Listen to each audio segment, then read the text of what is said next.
Madam Chair. You all set? Yes, we are. Gentlemen, you all set? Yep. All righty. Yes, Madam Chair, thank you. All set, my friend? Yes. All right. Where are we?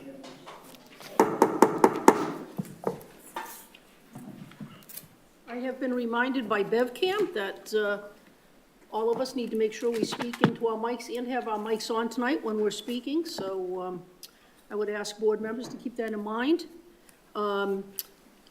Today is Tuesday, October 8th, 2024, and the regularly scheduled meeting of the Beverly Planning Board is hereby called to order. Just want to make an announcement for those of you who might be here for something on Trask Lane, and those at home.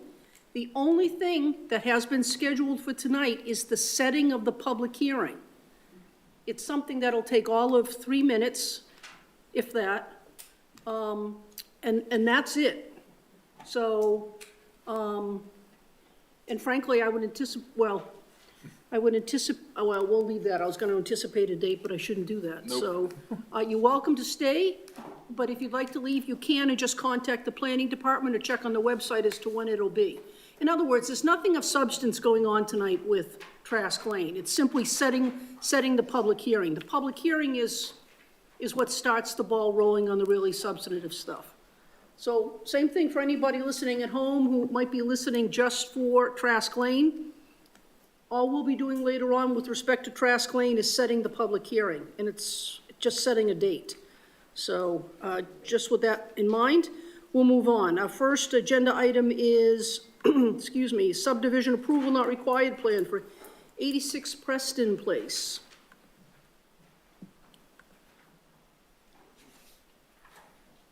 Good evening, ladies and gentlemen. Bob Griffin on behalf of the applicant, Gerald and Lauren Mills. The project is really a lot line adjustment between the Mills property at 86 Preston Place and an undeveloped parcel of land behind them that is owned by Sean and Cynthia Jarvis. The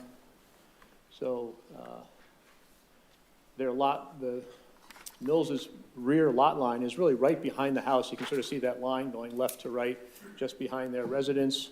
And they're picking up about 7,200 square feet of land from that larger parcel behind, which is about 2.8 acres in size. So it'll be 2.6 acres in size after the conveyance. But it doesn't really do anything to affect, frontage. The Mills's lot gets a little bit larger as a result of this conveyance. The lot that's behind them is almost completely wetlands already. So it's really just a matter of convenience between two neighbors and really obviously a private property transaction. Be happy to address any questions. Are there any questions for Mr. Griffin, please? Anyone? Please. Because I can't help but ask questions, Mr. Griffin, I'm sorry. I was just curious, earlier today when I was looking at the map, is this historically been part of that land or that yard, and what is that wall structure or whatever in the upper left? Yeah, there's a small area that I have seen, a tent being set in that location before. It's got a little concrete pad. I don't know if there used to be an old garage there or something like that. But it does appear that there might be some encroachment on behalf of the Mills onto the Jarvis property today.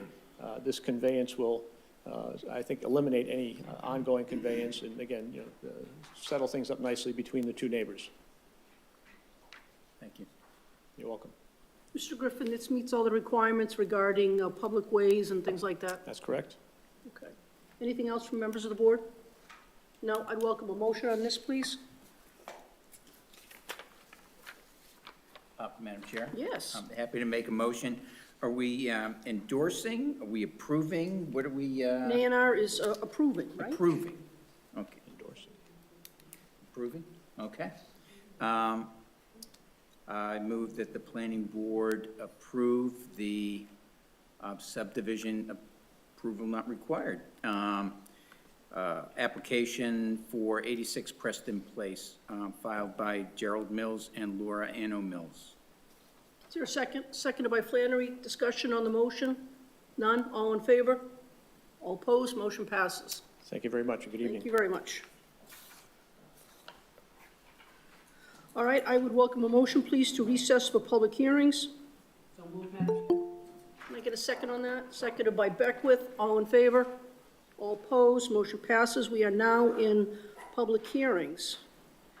Our first public hearing is the continued public hearing relative to the proposed amendments to various sections of the Beverly Code of Ordinances, Chapter 300 zoning, and the zoning map for the purposes of complying with Massachusetts General Laws, Chapter 40A, Section 3A, commonly known as the MBTA Communities Act.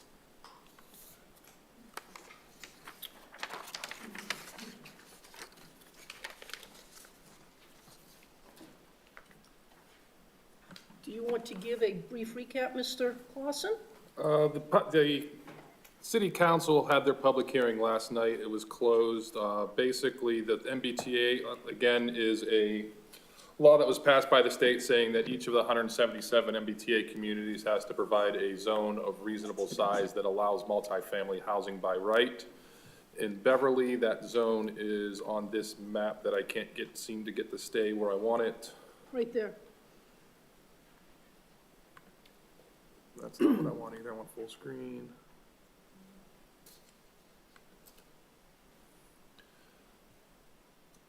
Actually, that's not right, because I gotta put it on the meet. Hold on one second.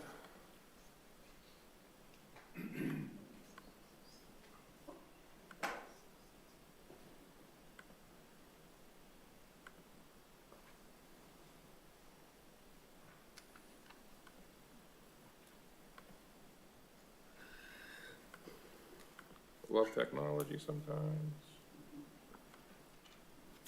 Why won't it let me do it? Can you just hold this up?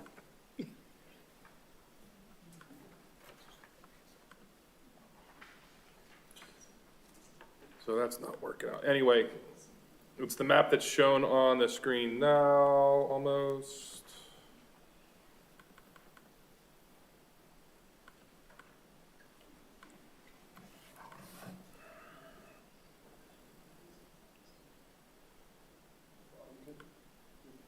Yes, thank you. So yeah, this is the zoning map for where the MBTA Communities Overlay Zone will go. It's everything but the red. The red area is a separate overlay zone called the Mandatory Mixed Use Overlay Zone, which allows us to reduce the zoning capacity that's required by 25%. The zoning capacity is determined by taking the 2020 census for housing and taking 25 or 15% of that number, which gives us 2,683. By creating the mandatory mixed use zone where we are still allowed to require ground floor commercial, we can reduce that number by 25% down to 2,103. Our zone is over 50 acres in size, exceeds the 15 units per acre requirement, and is basically all within a half a mile of the Beverly Depot train station. Very minor zoning text amendment changes zoning amendment text changes had to be made regarding the zoning for the RHD and RMD districts. Right currently in those districts. I'm gonna ask you to slow down a bit. Yep, sure. Okay, thanks. Currently in those districts, the lot sizes get larger as you add more units to a building. So once you hit a third unit in the RHD, the lot size has to increase from the minimum of 6,000, the minimum is 6,000 square feet, but as you add the third unit, the lot size minimum increases by 3,000 square feet, and then continues for every unit added thereafter. And it's the same thing for the RMD district, except the minimum lot size is 8,000 square feet, and the lot size increase is 4,000 square feet after the third unit. There's also a minor text change to the CC and CC2 zoning district that removes the minimum lot size requirement for a all residential building to mirror what it would be if it's 100% commercial building.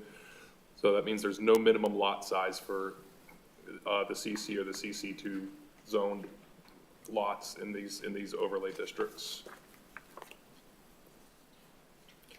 That's the very quick version. Okay. Keeping in mind for the audience here that we were here last night also, and we're here as part of the joint public hearing with the city council. So we heard it in a lot more detail last night. We simply chose to keep our meeting open for the purposes of discussion. Board members, are there any questions for Mr. Clausen on this project or on the proposed zoning text amendments? None? I'll open it up to anybody from the audience who has a question or a comment about it. Anybody at home who wishes to be heard?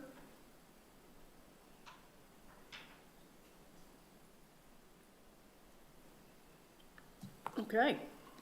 With no questions, I don't see any reason to keep this public hearing open. Anybody else disagree? All right, why don't we close this yes. Did you have something, Derek? I was gonna. Oh, I'm sorry. I was gonna move to close the public hearing. Oh, well, then there we go. Okay, thank you. Do I have a second on the motion?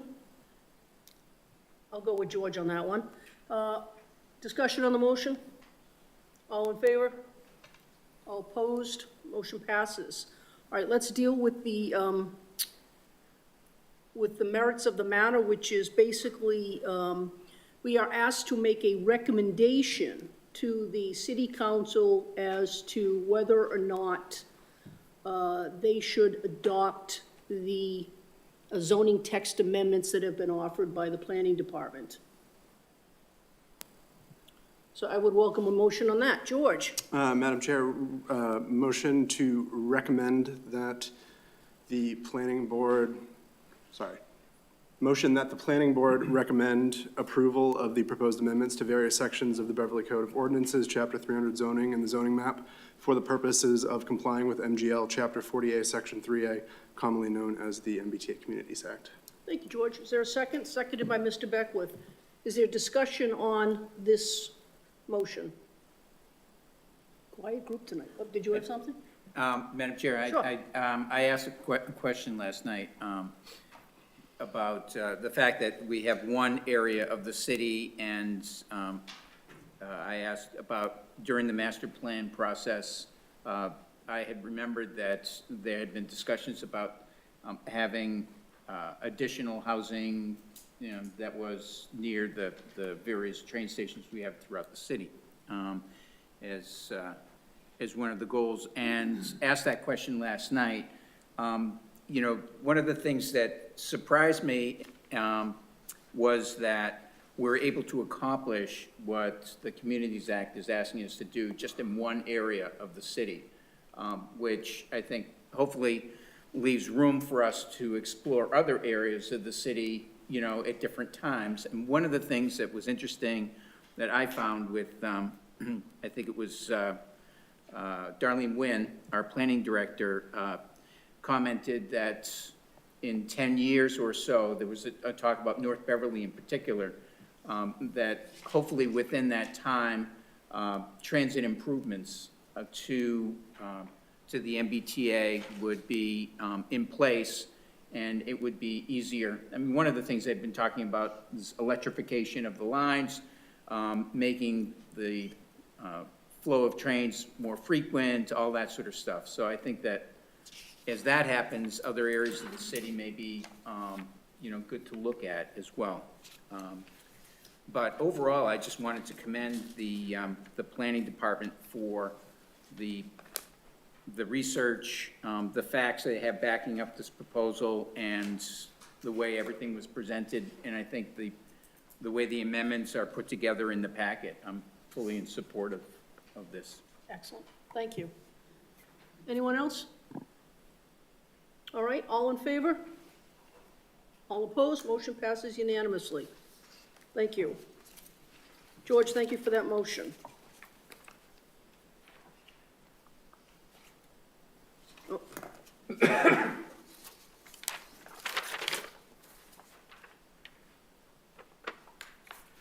Okay, that takes care of number 2. The next agenda item is number 3, the continued public hearing for special permit number 194-24, excuse me, for the property located at 14 Greenwood Avenue. The applicant is Benco LLC. The special permit is regarding the creation of pork chop-shaped lots. Yes, Madam Chair, as was reported on the agenda, the applicant respectfully requests to continue this to the next public hearing of the planning Thank you, Mr. Alexander. I'd welcome a motion on this, please. Yes, Ms. Flannery. Move to reschedule the hearing for the special permit number 194-24 for 14 Greenwood Avenue to October 29, 2024. Thank you. Is there a second, please? Second. Seconded by Mr. Beckwith. Discussion on the motion? All in favor? All opposed? Motion passes. So the public hearing on this matter, 14 Greenwood Avenue, has been continued to our October 29th, 2024 meeting.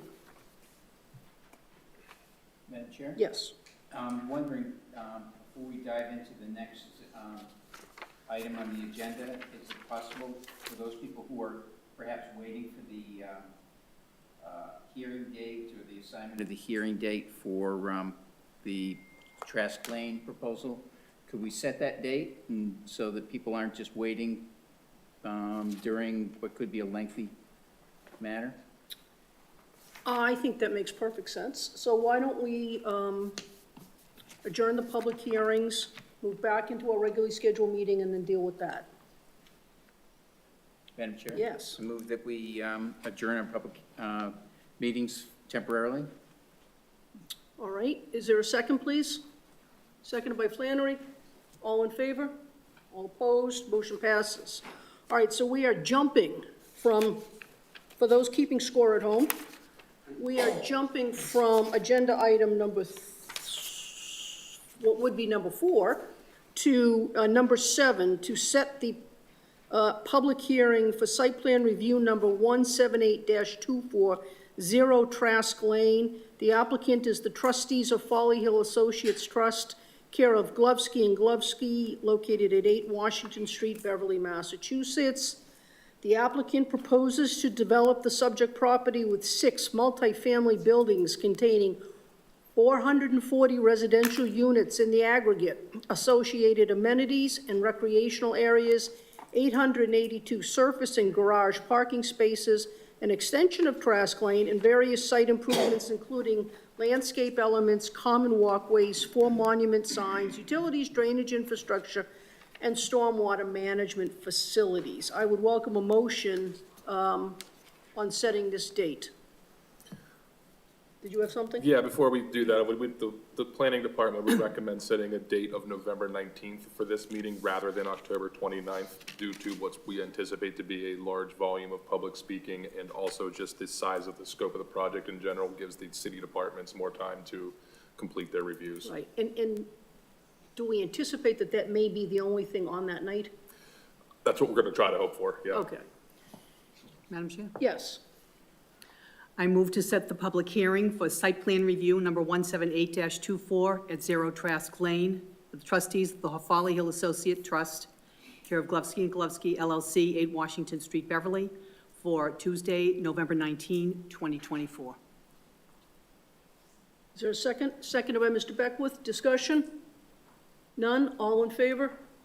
All opposed? Motion passes. Want to make sure that everybody who is, again, here for this or online for this, the public hearing will be held at our meeting on November 19th, 2024. We've set that out that far in advance. Normally, we would go to our next meeting, but we anticipate that there will be quite a bit of a presentation by the applicant, some significant questioning by board members, and if we get to it that night by the public.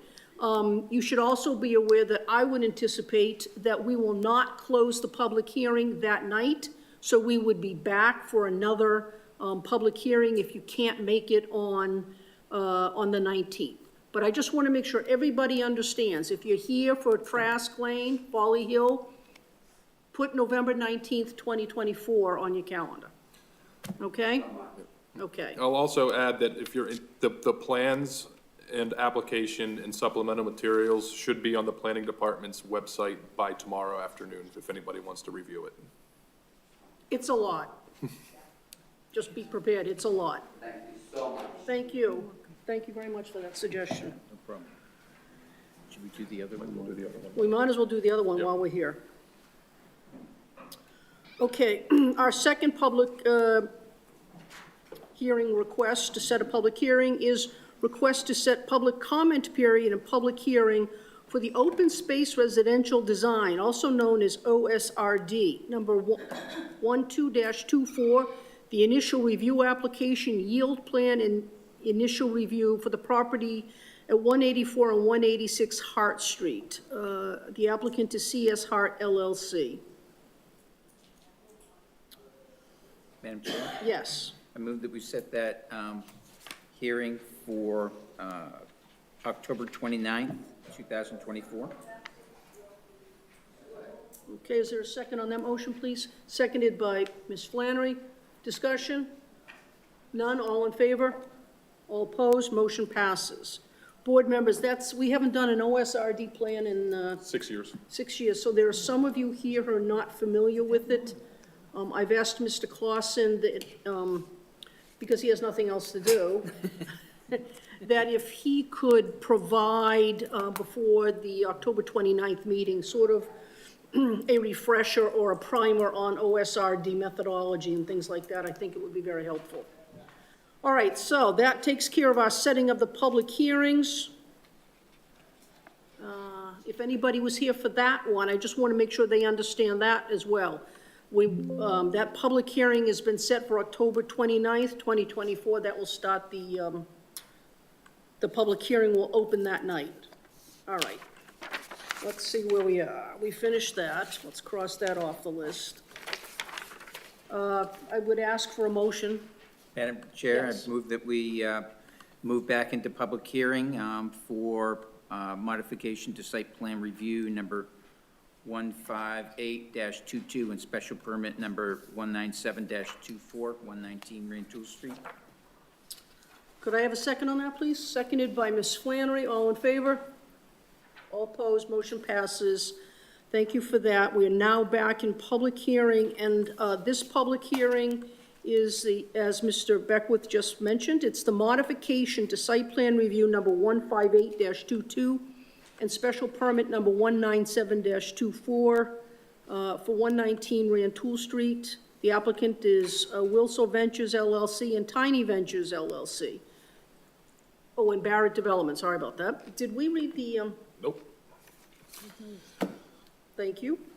Notice is hereby given that under the provisions of MGL Chapter 40A, Section 9, and Section 300-98E, and Sections 300-91, 300-94, and 300-59B1A3 of the Beverly zoning ordinance, the Beverly Planning Board will hold concurrent public hearings on Tuesday, October 8th, 2024, during a public meeting that begins at 7 p.m. at Beverly City Hall, third floor council chambers, 191 Cabot Street, Beverly, Massachusetts, 01915, relative to a modification to site plan review number 158-22 and special permit number 197-24 to allow 25% of the off-street residential parking spaces, 13 in total, in a public parking facility within 500 feet of the property use.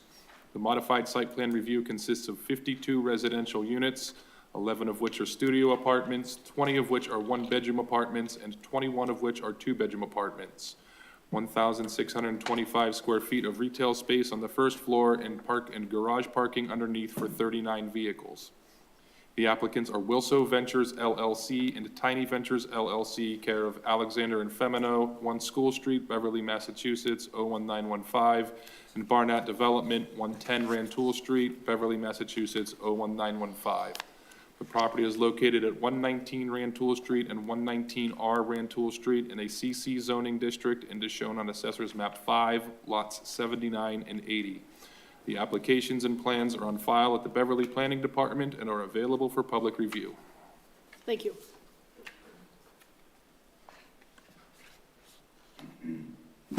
Thank you, Madam Chair and members of the Planning Board. For the record, Tom Alexander here on behalf of the applicant, Barnett Development LLC, as well as Wilso Ventures LLC and Tiny Ventures LLC, which are the owners, and Barnett has a property under agreement. The public notice, I think, set out very clearly exactly what we're looking for here. I do want to just update you that, and think you're aware that the Design Review Board has reviewed this and voted to recommend it to the board. And the Parking Traffic Commission had a tie vote to recommend it to the board. I just would like to point out that the motion, which we are in favor of, was looking for the parking traffic to have 3 conditions. One, prior to issuance of the building permit, the MBTA will put in place an agreement designating, lease, and assign spaces, 16 spaces for this development. We already have a letter from the MBTA, which I believe you have a copy of, and that is a letter that states that, but the board we're okay with would like an agreement. I'd just like you to know that Sarah Barnett owns the property across the street, already has an agreement in place for the units there for parking with the MBTA. So what we would do would be quite similar to that. And so there's precedent for it. There's basically a template agreement that would be used. The other conditions were that all the recommendations on the original approval for site plan review that this board did would also continue on the modified permit, and that the applicant encourage and advise residents to use the crosswalks on Grand Tool Street to access the MBTA station. And lastly, that the tandem spaces would be designated by the developer to residents, so that the two-bedroom apartments would have assigned those tandem parking, also known as piggyback parking spaces, to those 2 bedrooms. And I also would just like to point out to you that the special permit that we're seeking is for 25% of the residential spaces to be used to be in the public parking place, which is allowed by special permit. Our arrangement with the MBTA is for 17 spaces. The additional 4 are not subject of this special permit. The Parking and Traffic Commission had raised a concern about the tandem parking, because you're basically, one unit would be using up 2 spaces. So we have the required 75% on site. The extra 4 over across from at the public parking at the MBTA is to address the concerns of the Parking and Traffic Commission. I'm going to ask Nancy Ludwig from Icon Architecture to present to you the plans this evening, and after that I will have a few more words to say, and then we'll have Bill Marr from engineering firm Ditch Engineering. Thank you. I'm Nancy Ludwig, Senior Principal at Icon Architecture. We've had a long relationship with Sarah Barnett, working on multifamily housing projects, and just for some background, we were the architects for the homes across the street. I just wanted to go through with you this presentation that actually addresses very specifically the changes we're proposing, and maybe helps you understand a bit more about them. The first is that we're reducing the height of the building from 5 stories down to 4. At the moment, we're qualifying that as a 50-foot height. It might be slightly lower, but we want to make sure that we have enough space for a tall ground floor and insulation on the roof. The garage, which used to be 2 floors, and actually as you came down the ramp, you actually had an upper level entry and a lower level entry, we've now reduced to a single level. That's allowed us to bring residential units down to the 1st floor of the building, and I'll show you those plans. As our attorney mentioned, we're providing 39 spaces on site and providing additional spaces in the MBTA garage. We have reduced the unit count from 56 down to 52. What has allowed us to drop a full floor off the building is a tighter, more efficient floor plate. I'll show you that illustration. And as part of this redesign, we've increased the setbacks on the side and rear property line so that we meet building code requirements for setback from property line for the windows on those facades. The windows, I don't think you'll see huge differences, but they have been realigned to now coordinate with the unit layouts that we're proposing. And I think importantly, we understand that the building code is changing. As of January 1, we'll be required to build this multifamily building as a passive house, all-electric building. And that is an energy model exercise that really gets us down to no more than 25% glass on the building. We've incorporated some deck variety. We have decks where there were decks before, but we've also included some French balconies. And based on our conversation with the Design Review Board, we've made a few changes in the way masonry and the wood look material are applied to the building. And with that, next. By the way, Mr. Clausen, thank you for loading our presentation. I show you the comparison of the approved design on the top to the one we submitted in August. But what I really want to show you is the next slide, which is where we've wound up after speaking with the Design Review Board. You notice that the earlier version mimicked kind of this wood look band that stretched around the building between the first and the upper level floors. We thought it was a little bit not so nice to have masonry coming down on that wood look. So we've now minimized that as a band that really highlights the decks and the insets. And we've incorporated a cast stone band between the first and upper floors. I think you'll also notice as part of this illustration that we've increased the ground floor to 15 feet. We feel like that is a strong, tall dimension on the public realm that works for commercial space. It's also allowed us to incorporate a signage band above tall storefront glazing along the street. Next.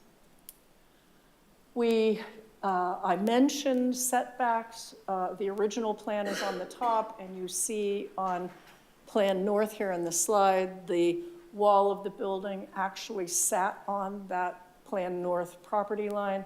And you'll see on the Plan East here, which I'm speaking to the actual orientation of this slide, the facade touched the property line as well. The changes we've made are to incorporate a 5-foot setback on that Plan North here and a 5-foot setback continuously on the rear property line. For the building code, we need that dimension to have windows on those facades.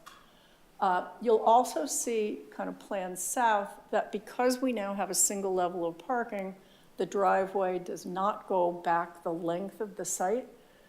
And so in this plan, we're able to incorporate another landscape area with some plantings and generous green space here at the base of the drive. Next. Oh, can you just go back one? I just wanted to mention the transformer, which used to sit fairly far back on the site, has also been pulled up to coordinate with access to it at the base of our drive, but it's really pulled forward like 30 feet. Next. Here is our lower level garage plan. The one that was approved in 2022, the lowest level was a partial plan. Of course, it was a deeper excavation than we needed. So our plan now is able to fill out the full footprint of the building. And you see the entry to it and the idea about the spacing with some tandems nearest the elevator lobby. Next. We have incorporated a generous retail commercial space at the front of the building, actually a bit larger than the originally approved plans. We've incorporated the same setback that those plans had, providing a bit of a cover. over the deepened sidewalk to come into the building. And so you see now the approved plans had a garage at the back of the first floor. We've now brought units down into that area. And we've also pulled that floor plate for the residential units up. And that means our garage doesn't have to be so deep. Next. I think you can see that we've tightened up the corridor of the building if you compare the yellow corridor above and below. And that's allowed us some efficiencies within the units.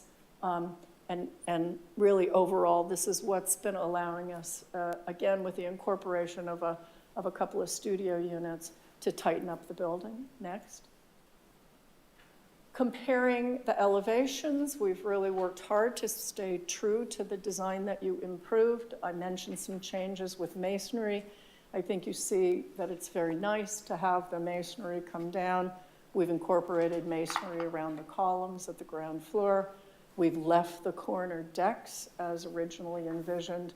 And in the inset in the middle, we provided a French balcony. We've simplified the windows a bit. Again, we'll be required to meet passive house standards. So on the whole, we've been trying to come to terms with what that window wing would mean. You see the taller 15-foot first floor compared to what was a 12-foot tall first floor. And we've been able to increase the floor, because we've reduced a story off the building. We've got an 11.6 floor to floor for the residential as opposed to the 10-foot that was originally permitted. I think it really allows us to build this building and have nice, tall market rate ceilings in the units. Next. I'm just quickly comparing the sides here. You see where there was masonry in the original design, we've kept that. Where there's siding, where there's decks. We have made some changes to have French balconies, and I think you can also see if you compare the base of the building from the top elevation to the bottom elevation, our garage is actually sitting slightly higher than it was before. And I think having units on the first floor now, we have a much kind of richer elevation that looks, you know, residential and livable as opposed to big openings in a garage wall. Next. Back elevation. Because of our clear setbacks, we've been able to provide the kind of windows the unit needs. Next. Other side elevation. Again, we've stayed very true to the materiality that was shown. We've, you know, just repositioned some windows, again, due to unit layouts. And I did want to point out that as part of our meeting with the design review board, we agreed that the really tall windows on the upper floor, first of all, really didn't allow us enough structure above them. And so I think we all agreed a consistency about the window pattern and size was appropriate. So we have modified those on the top floor of both sides and rear, although left a transom-like window on the front elevation. Next. Tom, did you want to address that? Sure. Oh, or should I, actually, sorry. I would like to introduce Bill Marr of Niche Engineering, who is the civil firm working with us. And Bill will go through some of the considerations between this design and what was approved. Thank you. Good evening. For the record, my name is Bill Marr with Niche Engineering. And as Nancy had mentioned earlier in her presentation about her affiliation with Sarah Barnhart and her team, Niche also has a history with Sarah and her team. We have been engaged by Sarah and her team to study, review, and provide some future civil plans for the improvements to the site. Some of the things that we'll be looking at primarily the utilities and so forth. As Nancy mentioned, as the building has been pulled back from property lines, it's a smaller footprint than what was there before, so that will certainly help with storm drainage, flows, increase some pervious areas on the site to allow more plantings and so forth around the building. Given that the building will increase the number of bedrooms by one over what was previously approved. We do not see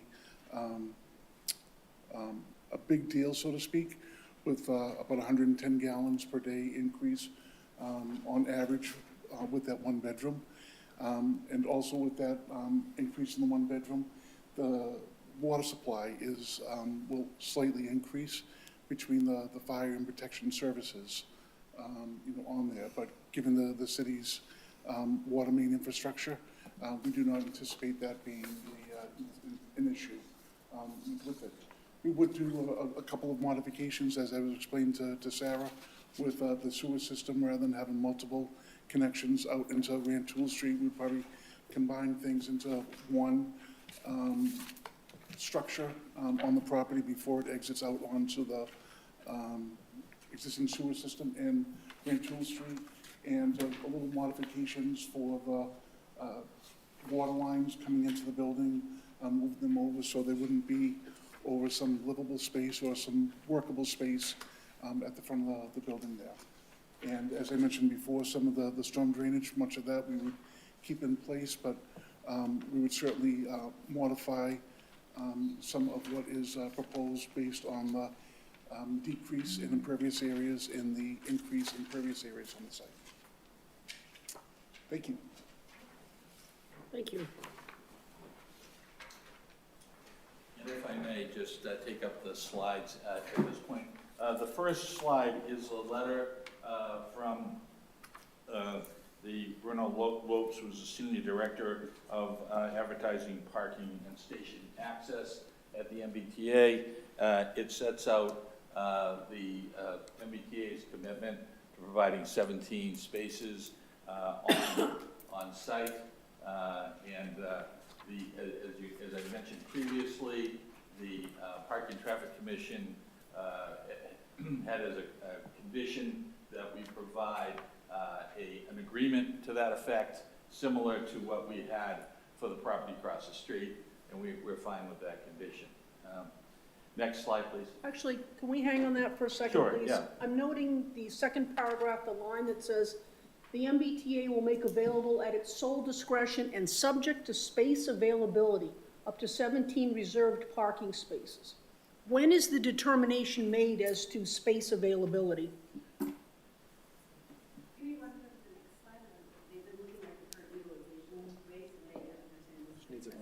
No. Well, I think that, first of all, the agreement has not been finalized, but the condition suggests that the conditions that would be put on the permit would be that the spaces would be assigned. But if you could just go to the next slide, I just want to point something out on the, so if you look at, this is the utilization report on the MBTA parking garage, and it takes you from through the period of June 1st. I'm sorry, let me just back up here for a second.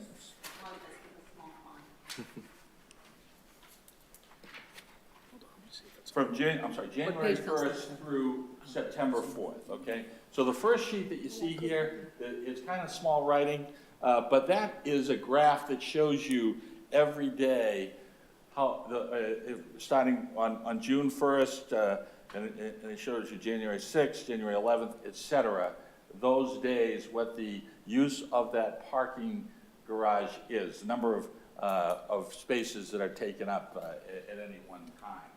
Okay, and the bottom left is, I want to draw your attention to, where it says utilization rate, and you can see it says the daily average for that period. So, for example, the first period, June 1st through March 31st, the daily average was 35%.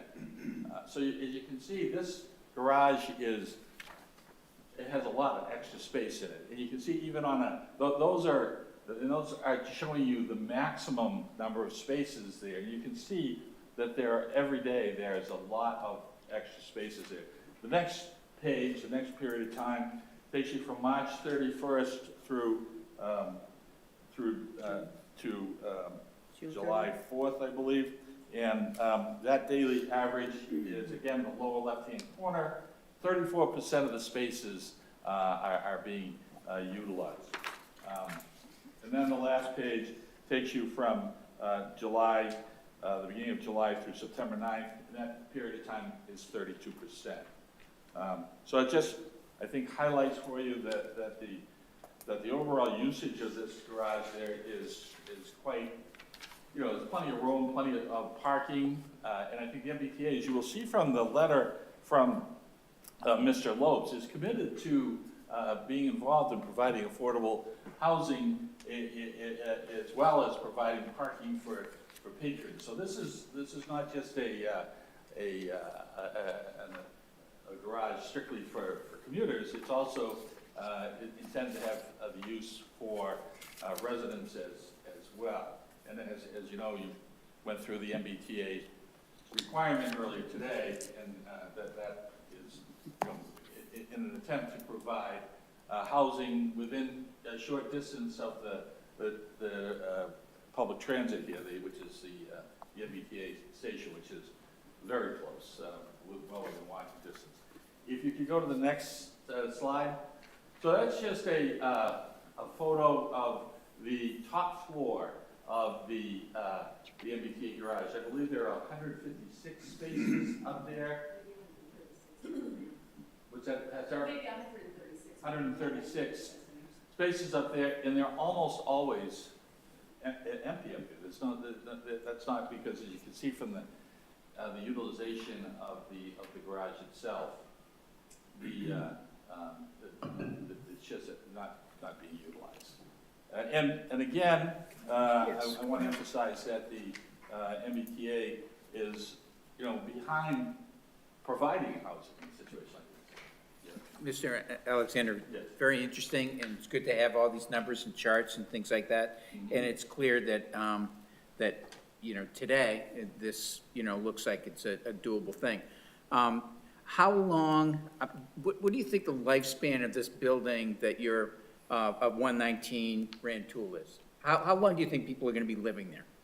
Well, I mean, it's hard to know, you know. 20 years, 30 years, I just would like 40 to point out years? to you that across the street, the other project that Sarah has, it also has parking, Yeah. and dedicated parking, MBTA garage, that leases for 60 years. So, The lease for the parking? yes. Okay, so, in reading this letter, when it said, you know, I have to get to the letter, not to the proposed condition. That it is just, sole discretion, subject to space availability, up to 17 places, blah, blah, blah, blah, blah, which is restricted to a one-year agreement. So I'm just wondering about, not today, not tomorrow, I'm wondering about 5 years from now, 8 years from now. I'm wondering when, you know, under the new zoning that may likely be passed, when other buildings are built, when there's huge demand on that garage. I'm wondering about the lack of parking in the area generally anyway, and I'm wondering where magically, when the MBTA, or if the MBTA says, sorry, we can't do this year, you're gonna come up with these 17 spaces. Well, so I would just, again, draw your attention to the recommendation for a condition that the parking traffic put in there, that prior to issuance of a building permit for this, that the applicant has to provide an agreement for designated, leased, and assigned spaces to the parking garage. It's also underlined there, and we're okay with that. But it doesn't say how long. It does not say how long, but you know, we have to present that to this board and to the Parking and Traffic Commission. And I think if you have a problem with that, you know, with the amount of time that's involved, you have the opportunity to put your oar in at that time on that issue. Well, right now, since you were talking about the parking, I'll just ask a couple more follow-up questions about the parking. Sure. Okay. So my concern is that in the short term, this looks like it's gonna work, but the long term, there may well be difficulties and problems. And unless there's a long-term lease, like 70-year lease for the parking spaces or something like that. But you're saying, I was concerned, because the letter here from the DOT made it seem like perhaps it's a year-to-year thing. Well, that letter was produced on a week's notice, so that's not the final agreement. We just needed something, and they put it together for us. And So if there was a long-term condition in here, would you be okay with that? Yes, we anticipate actually that it would be. Sarah, I'm sorry, Ms. Barnett, if you're going to speak, you need to come to a microphone and, Do you want me to speak now, right? Yeah, go yeah. ahead. Yes, you need to come to the microphone for the purposes of the Google Meet and BevCam, and state your name and everything for the record. I'm Sarah Barnett. I'm the owner of Homes Beverly across the street and a development partner with Chris Crowley for 119 Rantoul Street. We do anticipate securing a long-term lease with the MBTA in a similar form as we have currently, and we expect it to be coterminous with that original lease, which is for 60 years. We, too, acknowledge that things change in the parking and traffic world and that we want to be flexible and to be able to best utilize the MBTA garage as needed. And as part of that long-term agreement, we agree every 5 years to reassess how many parking spaces we're using, how many are needed, to do and to provide reports to the city so that if there is needed adjustments, we can tweak it at that point in time. But we really recognize that there is current availability. We anticipate there continuing to be availability. And honestly, I hope that, I expect that the majority of our residents will be able to park within the building, but these extra 17 spaces are something that the MBTA wanted to provide to enhance and encourage additional housing around the transit station. So like you, they're very interested in encouraging housing around the transit. And in addition to the MBTA Communities Act, when they have the resources to do it, to help leverage additional housing, they want to do it. So 17 of the 409 spaces that they have available, which are currently about 35% occupied, seems like a pretty easy way to make these things move forward. But we will certainly have multiple legal documents that are vetted. And the reason that they asked for an unsolicited proposal, the reason there's a qualification is that attorneys got into it and they realized that if we are going to give spaces for some, they'll have to give others, so they may have to go through a public procurement process. But their anticipation, their spirit and intent is to make these available for the long term, and I hope that you will find that satisfactory. Thank you. Thank you.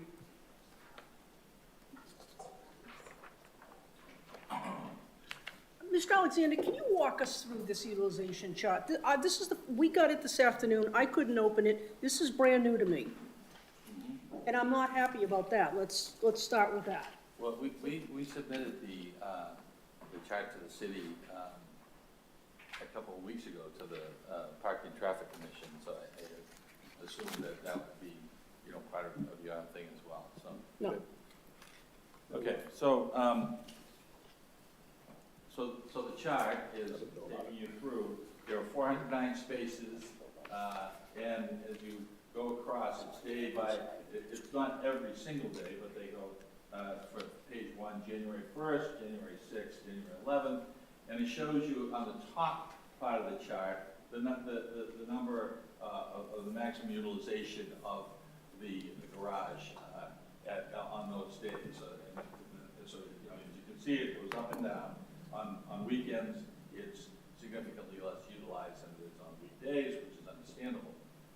On the lower level part of the chart, it's the same day-by-day thing, but what it shows you is what percent of the 409 spaces are being utilized at the maximum amount. So, for example, January 1st, it was at different times of day.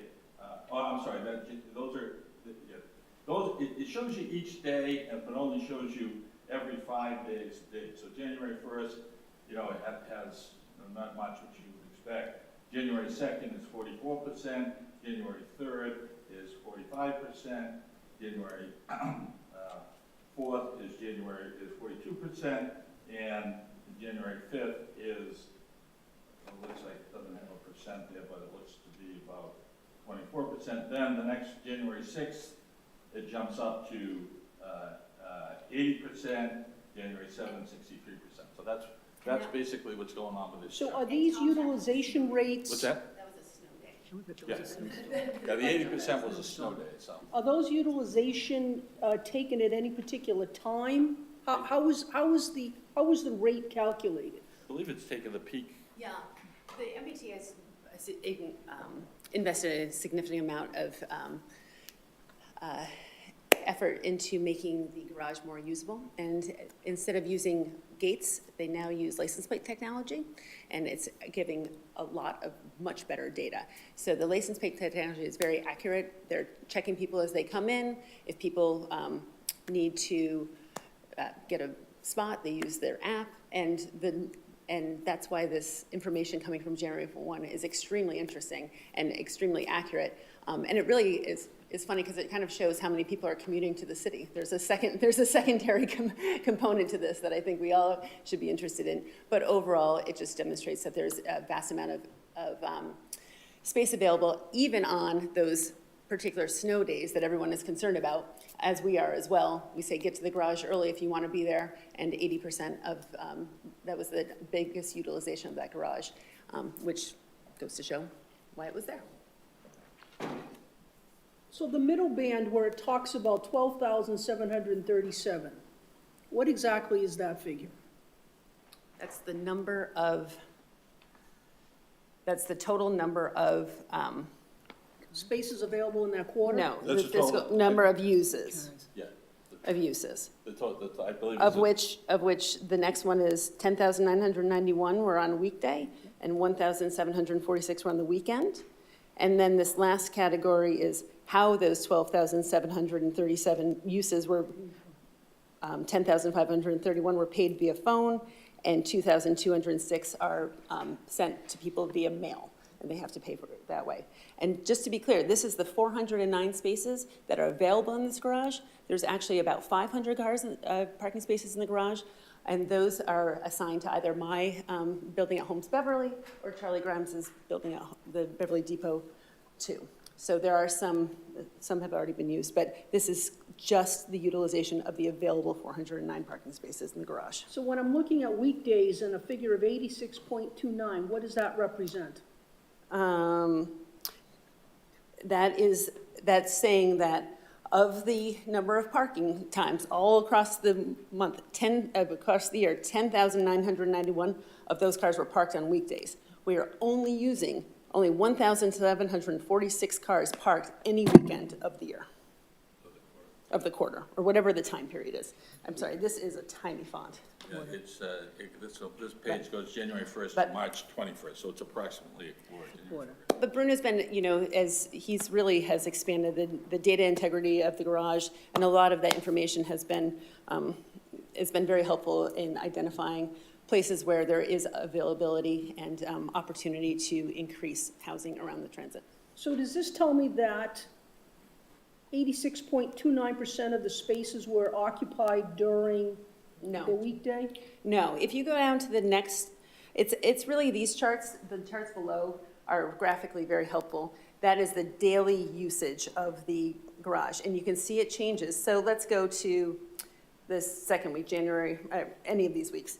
Generally on Mondays, about 100 parking spaces are used. It shoots up on Tuesdays and Wednesdays when more commuters come into the 200 out of the 400 cars per use. It drops down on Thursdays and Fridays, and then to about 150 on average. And then over the weekend, only about 61, in the 60 to 70 parking spaces are used over the weekend. And that's out of the 409 available. Okay, but we still don't know what the 86.29% is? Yes, it is the percent, there's a total usage. All of the cars that have come in for that year are 12,737 were charged. And of those, 86.29% were done on the weekdays, because it's mostly used as a commuter garage we would certainly, as a restaurant owner and a retail owner on the street, I would very much like to see the utilization increase on the weekends so that we have more people shopping and eating on Rantoul Street. And this clearly demonstrates we have generally over 300 available parking spaces on the weekends. Please. Ask a couple of follow-ups. In terms of I know that we're talking about 17 spots here, right? So, or 13, right? 13 spots. 13, we put 17 in for good measure 17, because we didn't you're know gonna what do- the Parking and Traffic Commission okay, was so going to it's require. The 17. And you did mention, I think, that the agreement, that's hypothetical agreement that I'm pretty confident in today's economy with the way the garage is, you'd be able to come to some sort of, yeah, Absolutely. right? And we have an existing agreement that I would just seek to Yeah. replicate. And and they be assigned spaces? We can have them assigned, yes. And then the question comes to how the payment is made for that. Is it a bi-weekly? Is it a by-use? Is No. it by apartment? Is it?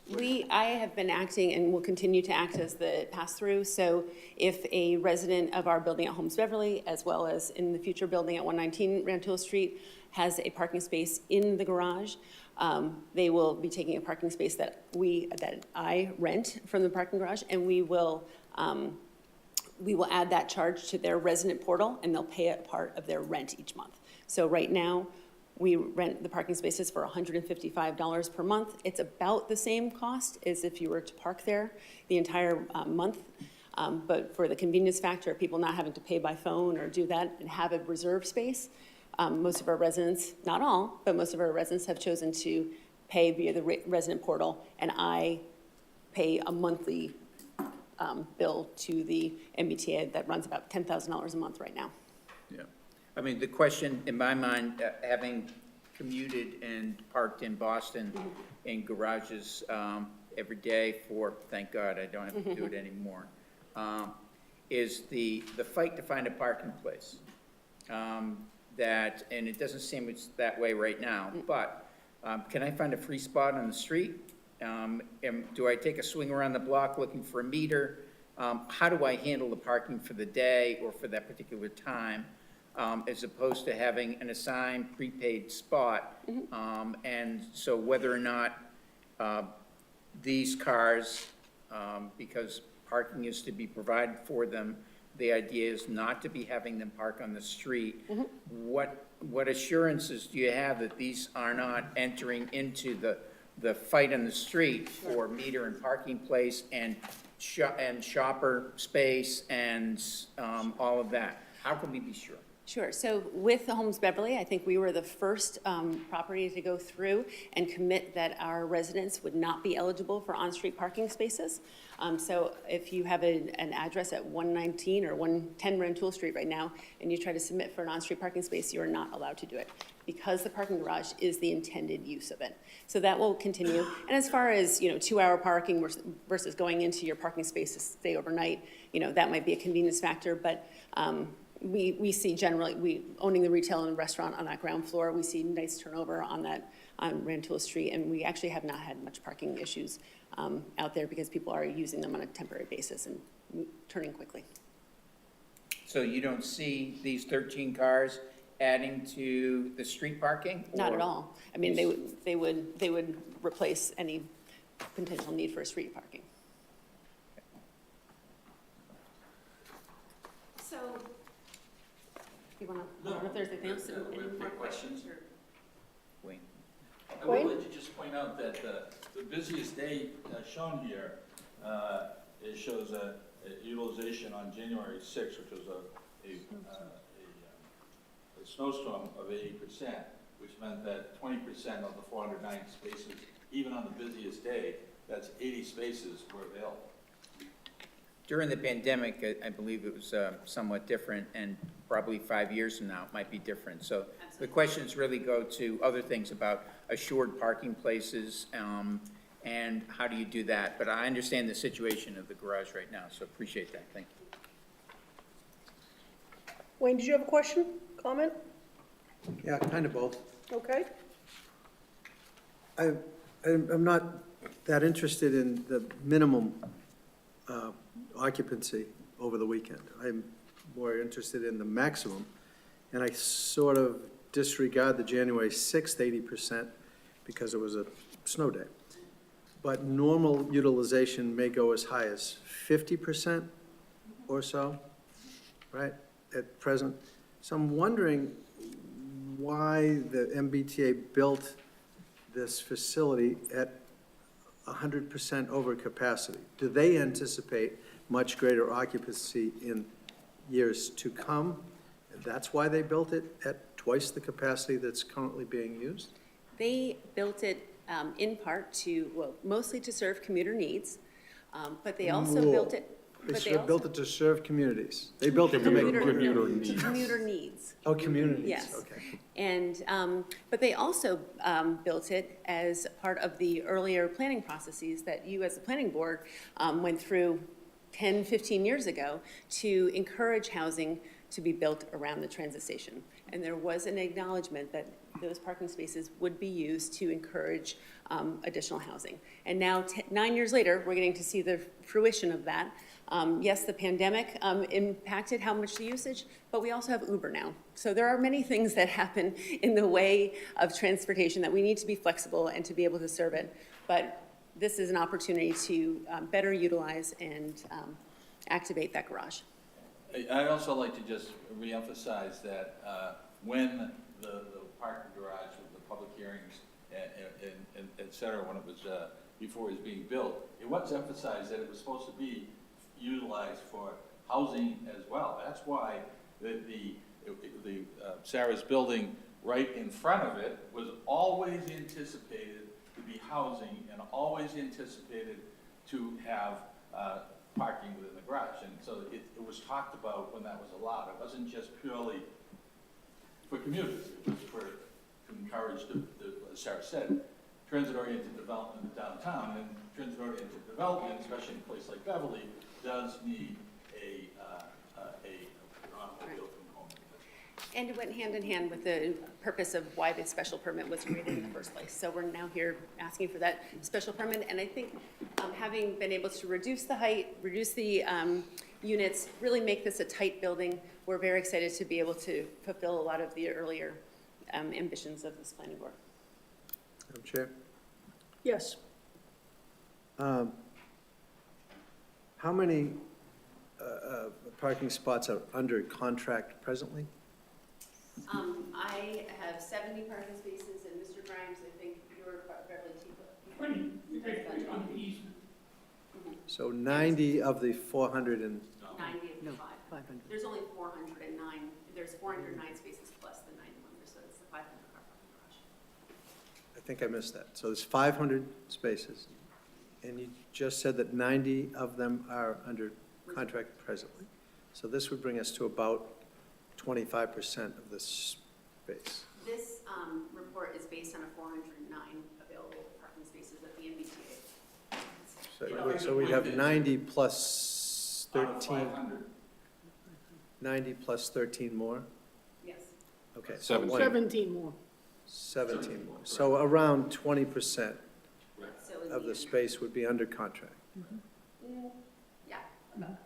Ish, right? Okay. I had a question or two about the building itself. If we can go back there.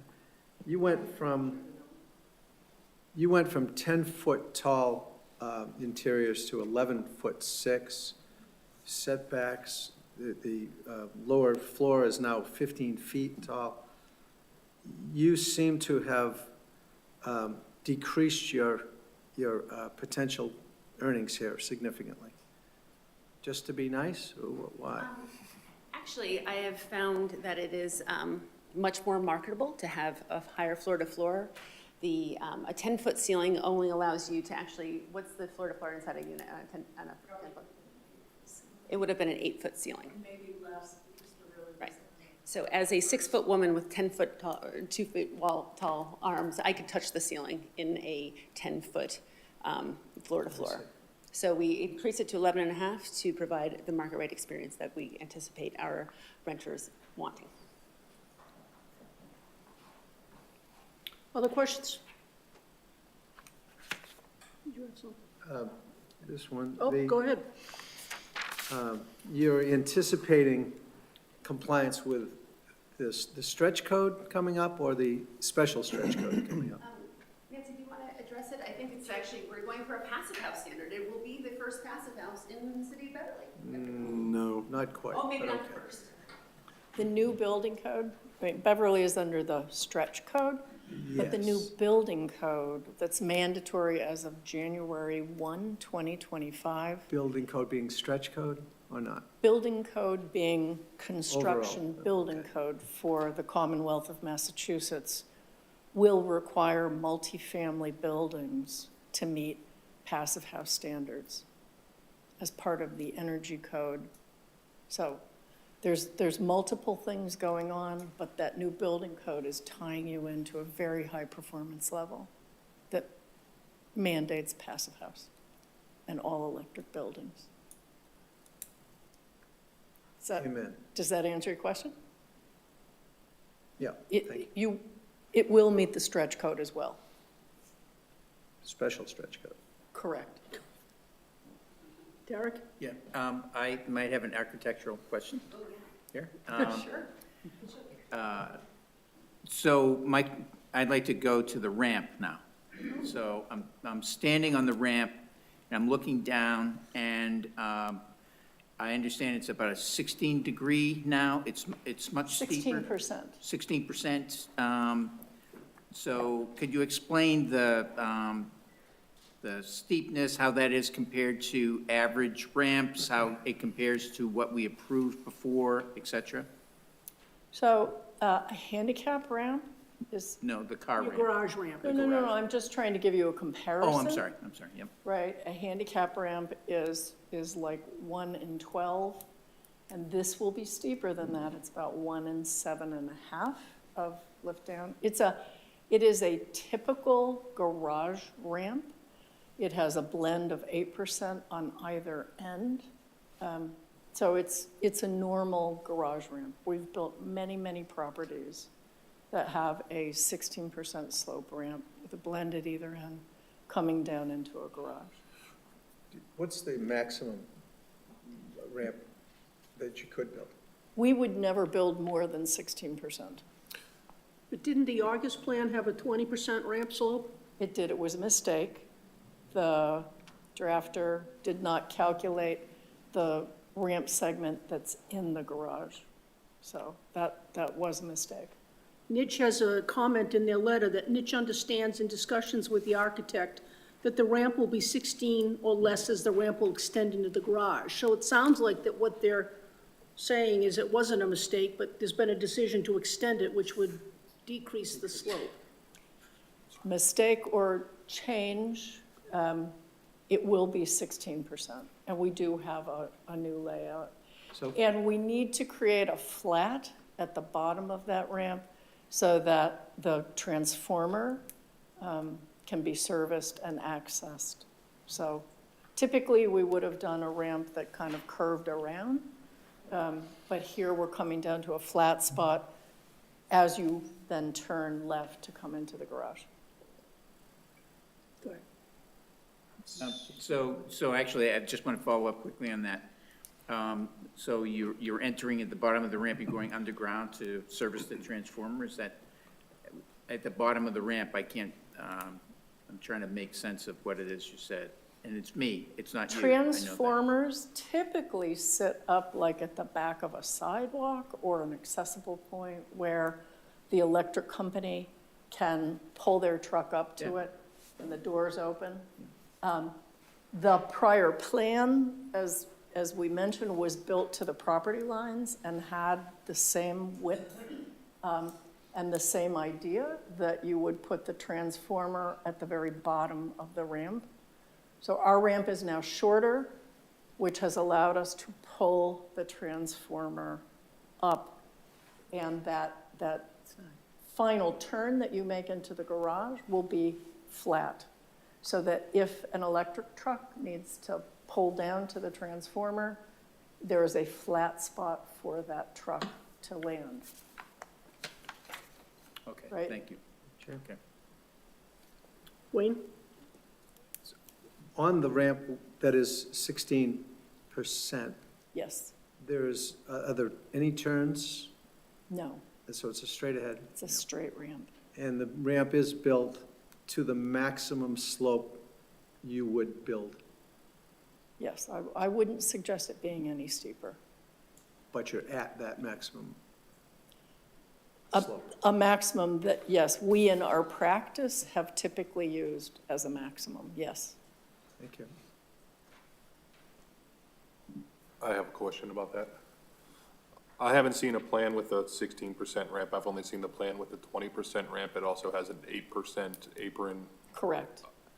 Is that 16% as it's shown on the plan where you're calculating, including the top for the slope where the 8% No. begins? And so it's 16% maximum, not, So there is a section of ramp that's Yeah. 10 foot long, that's 8%. It then goes slightly steeper to 16 Okay. and flattens out to another 10-foot section at 8%. You need that blend so Yeah. a car's not hitting so you its don't bottom bumper. out? Yeah. And speaking of those plans, are we getting a set? Site plan set? Yes, that's Bill from Mitch is preparing those. Unfortunately, Griffin Engineering, the original engineer, was not able to continue due to their time constraints. So we have asked Niche Engineering to do a peer review to identify the specific modifications so that we could clarify that to you. And they, once these are approved, they will be undertaking the final civil design drawings and providing stamp plans as soon as they are ready. But we wanted to make sure before they engage that very expensive and long effort that will take about 4 to 6 weeks, that we had an understanding of what would be approved so that we can draw it once, not 2 or 3 times. Yeah, shouldn't it be reversed, though? Shouldn't we see the plans before we approve? Well, we have the plans. Bill, maybe you want to talk, we've already talked about the fact that the plans, we're accepting of all the existing plans. We've called out specifically what those modifications are in the letter from Bill. So at the time at which we submit those plans, which hopefully will be in the next 6 weeks, Mr. Clausen and the planning staff can review, and that's going to certainly, of course, be a part of the building permit application as well. So you have a concept of a plan. Yeah, But not the plan. this whole process strikes me as being, shall we say, off a bit, because we don't have those plans that we normally have. And so what you're saying is you're asking for us to approve plans that we haven't seen, and those plans will come in afterwards. I'm asking you to approve the modifications that we're suggesting to the existing plan, that we'll use all of the other pieces, but if you approve those modifications, we will be engaging a new engineer to draw those plans. And the reason it takes longer is when a new engineering firm comes into it, they have to do a full peer review, they have to do new calculations, and they have to do a number of things to make sure they have a stamped plan. And in the interest of moving this forward and being clear to you about what the exact differences are, we chose the path of providing you a memo, and we will certainly provide those drawings, the stamp plans. And if you'd like to add that as a condition, we would certainly appreciate that. Can I just add, I mean, the reason that the civil plans weren't resubmitted is because where the water, where the electrical, nothing has changed. In fact, this plan, because we are now the foresters, we no longer need a generator on site. So that used to be landlocked at the back of the patio. We don't need that anymore with this height building. But if you take a look at the current civil plans, the routing of the utility lines is predominantly under the drive, and that will remain the same. I've mentioned that the transformer was further back, now it's pulled forward. But as Sarah mentions, a new civil engineer is obligated to be able to seal drawings to go back through all those calculations, which is why in the short time we had, the memo that Niche was able to do which compared usage and capacity, acknowledges that it is likely not much changes, but we would not expect any of the utility routing and basic systems to change.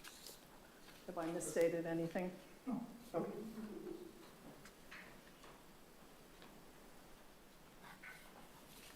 But if I could just, add, as I mentioned before, as I was speaking, we will pretty much stick with the original design that was approved by this board previously. There will be some slight modifications to adjusting the location of utility lines, elevations of inverts and things of that nature. And as Nancy and Sarah have mentioned, we have one less level of garage to worry about. So, we're not going down as deep with the utilities as we were before. So we need to make all those sort of adjustments in our, design, but elevation-wise. But as I said, we will be pretty much be sticking with that same general design intent. Thank you. Other questions? Derek? Another design question. I'm curious about, and it's not a deal breaker for me necessarily, the elimination of the balconies and creating the French balconies or the Juliet balconies or whatever the very fancy sounding description of them are. But one of the reasons I ask that is because the boxiness of the building, I mean, it's hard, it's primarily a rectangle. I know that you're doing things with the outside to make the eye see, different patterns and things like that. But the balconies themselves, when we were doing the first review, I know that I looked at it and I said, well, this makes it look different. It doesn't look like the same as all. So I'm really curious as to why they were eliminated. Well, they were only eliminated on the side. They were, frankly, a little awkward over the drive, which is why we really felt like it wasn't great to come out on a balcony over that driveway. I think we were also looking for some variety on the building, so we still have an opening, but you're not coming out here at the driveway going down the slope. A choice we made potentially to, it would be an odd place to sit to be outdoors over the sloping driveway. When you have the ability to have a French balcony and a wide door open, you can be sitting in your living room and enjoying the southern sunshine, maybe still hearing the cars come up and down, but not out over them.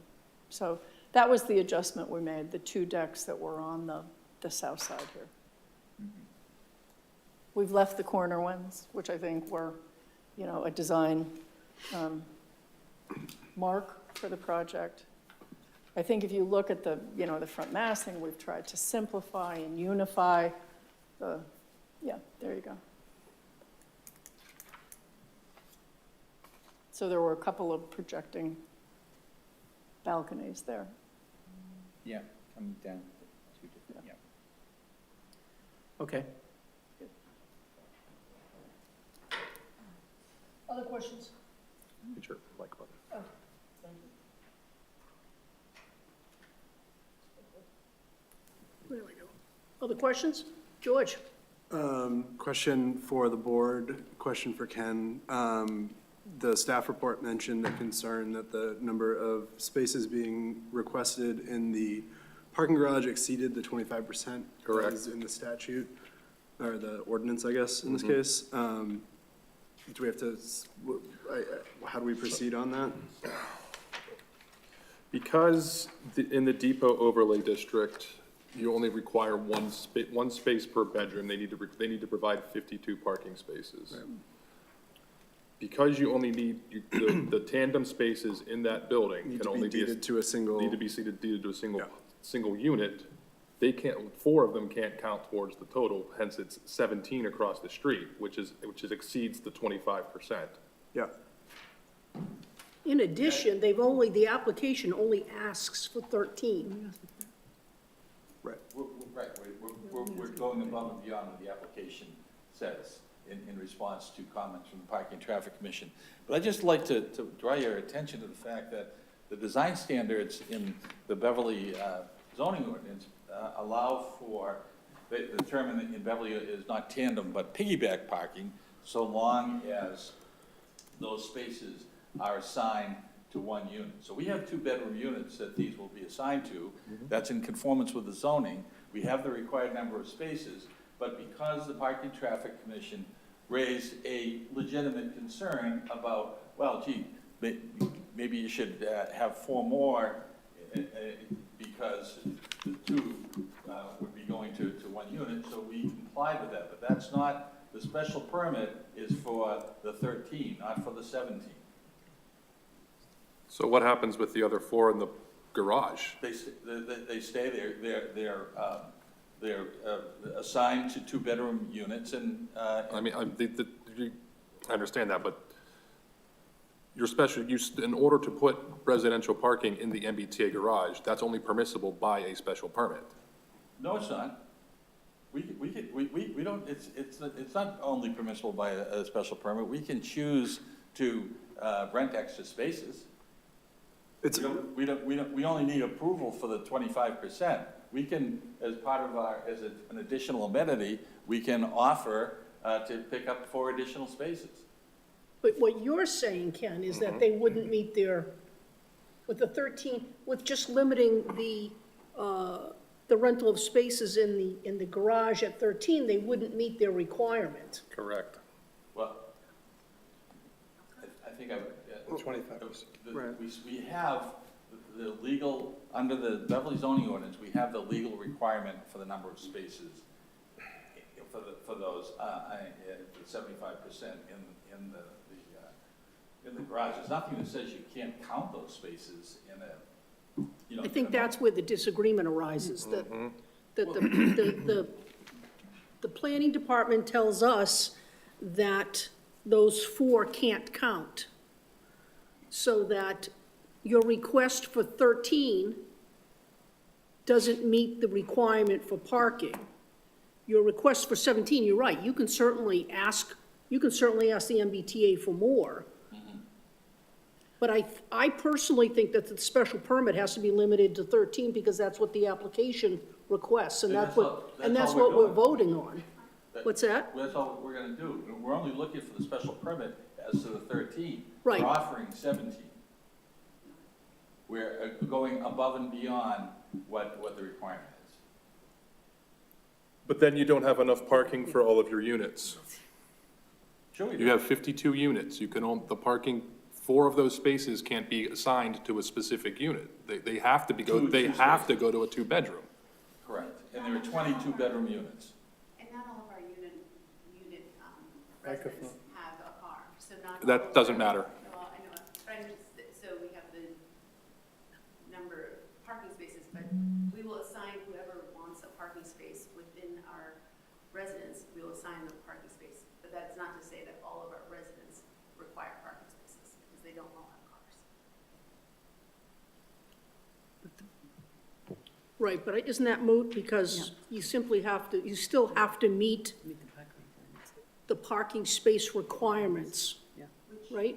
The total numbers, yeah, the aggregate number we have to provide, we have to meet. It doesn't say that we can't use piggyback parking which is legal, to satisfy that legal requirement. I think there's a difference of opinion there. And I think that's, why we have lawyers, I know. It's a good thing, these disagreements. But, you know, I mean, That was my question. we, If, I think we're, I That mean, was my you know, I question. think That was my we question. have supporters here who've been waiting over an hour and a half to express, and maybe opponents as well, to express their thoughts and as a public hearing and letters. if in fact there's a difference of opinion, how is that to be resolved? Well, we could ask our city solicitor for a I think we legal should- opinion. The city solicitor or the zoning officer who would, Oh, yep. Yep. Well, I would actually request the city solicitor, because she would have an opinion based on concrete law. That would be helpful too. I mean, to make that a condition of this is absolutely, No, it wouldn't be, Alright. it wouldn't be a condition. It would be, this has to be settled before we vote. At least in my opinion. I would hope, given the time and effort, that we could push to a public hearing and hear from people who are interested in this, and then we can decide whether to bring it to a vote tonight or not. Thank you.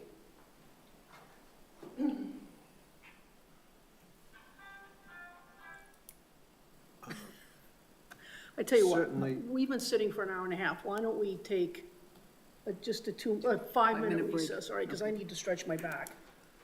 All right, people all right with that? Do we need to move for that? Madam Chair, 5-minute recess. Okay. Second. All in favor? All opposed? All right. Take 5 minutes back at 8:30.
The vote to, Yeah, resume.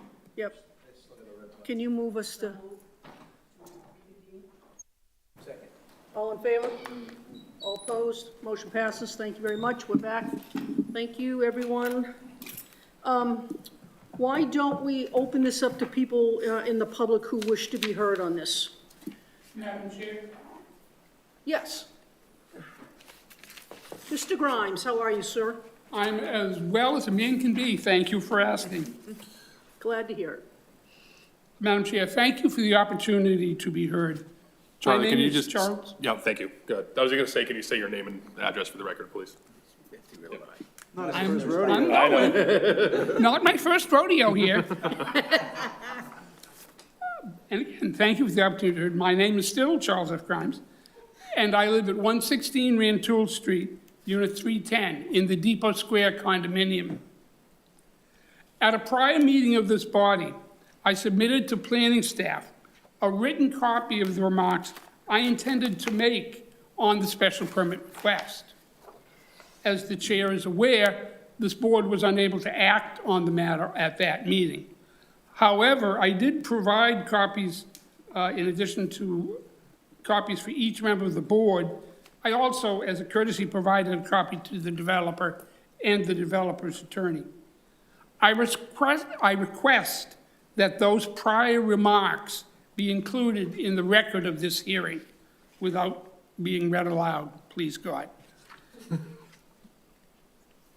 These comments are a brief addendum to those remarks that I also ask to be included in the record. We all understand that the project itself was approved as a matter of right.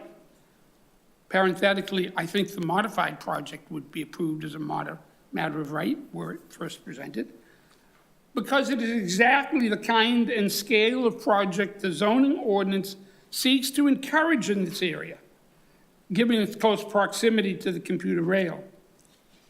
As the ordinance intends, this project expands the tax base and the housing stock and brings economic activity associated with its construction and occupancy. But the special permit request is a different matter. Respectfully, this board should only approve the request if its adverse impacts have been reasonably minimized. I spoke at the Traffic and Parking Commission, and I've had conversation with the developer and the developer's attorney. I am glad that they appear ready to satisfy some of my previously stated qualms. I believe that the developer intends to assign the spaces within the building to particular apartments. Parenthetically, I heard that only the tandem spaces were going to be assigned, but I think that was a misspeaking. I also believe that the developer intends to provide the cars parking off-site with passes to the MBTA garage. Again, parenthetically, I had heard the option, do they have to take them? But it's a different issue. However, I am very troubled by the lack of a long-term agreement, pardon me, I left the word, a long-term agreement between the developer and the MBTA. Ideally, that agreement could be like the recorded easement that Depot Square has with the garage. We have a recorded easement for 20 spaces. We essentially own them. Failing that, an agreement can provide as solid as the 60-year lease agreement developer has with the MBTA on the Holmes project at 112 Rantoul. Again, I hear that is the developer's intention. While I believe that that is what the developer now intends in both regards, but times change, economics change, even developers change. Therefore, I respectfully request that any approval of this request include among its enforceable conditions the following. Spaces remaining in the building shall be assigned to particular apartments. The rental agreement for apartments without spaces within the building shall include language informing that renter that a non-transferable parking pass is included with the apartment, and that the renter is encouraged to use the Rantoul Street entrance to the MBTA garage, and that prior to the issuance of any building permit for the project, the developer shall provide to the planning department proof that reasonably satisfies that department of the existence of an enforceable long-term agreement regarding the off-site parking between the developer and the MBTA. I thank the board for its attention. Thank you, Mr. Grimes. Other members of the public who wish to be heard?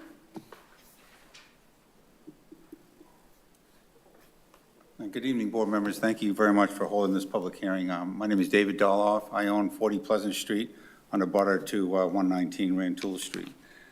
I'm glad to hear the parking issue has pretty much been talked about all night long, and I'm glad everybody's paying attention to it. Sir, could I just impose on you for your residence, your address? 40 Pleasant Street, Okay, thank you. and on the border to 119 Rantoul. The one thing that parking was going to be a topic, but I think we've pretty much exhausted that with all the questions that have been asked. But on one of the initial drawings that was put up on the board, I think it was the third one, which showed the movement of the transformer. On the back of that drawing, you'll see a red line where it's isolating a right-of-way. And if you look at that, it's the one that has the red line around the property. It's page 2 in the work that I have right here. It's A000, if that might help at all.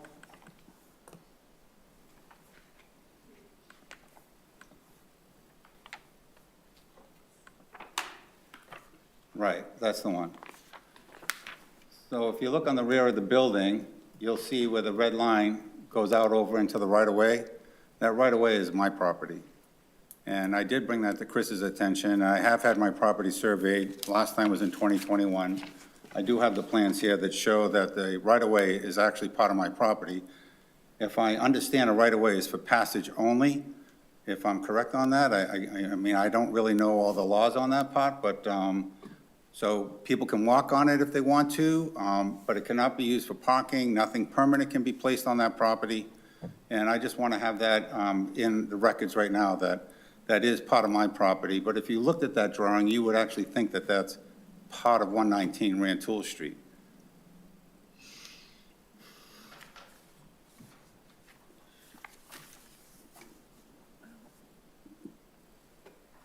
But it is labeled 8-foot wide right of way. I'm sorry? It is labeled 8-foot wide right of way. Correct. I'm not disproving that it's a right-of-way. Yeah, so we agree with you. Huh? We agree with you that it's a. Correct. Correct. No, we're not proposing any work in that. Okay.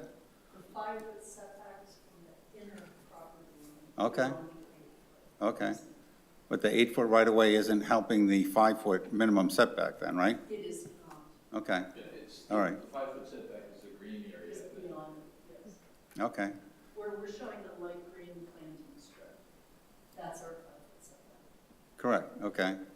Which I see the green because that's the green area. From the meeting we had at Mr. Alexander's office, the green is for the green area, right? So I'm assuming that, but I just wanted the board to know that if you looked at that, I mean, not for nothing, but you would think the 8-foot right-of-way belongs to 119 Rantoul Street. It does not. It belongs to 40 Pleasant Street. And I don't care if people walk on it. It doesn't bother me. I'm not trying to say that.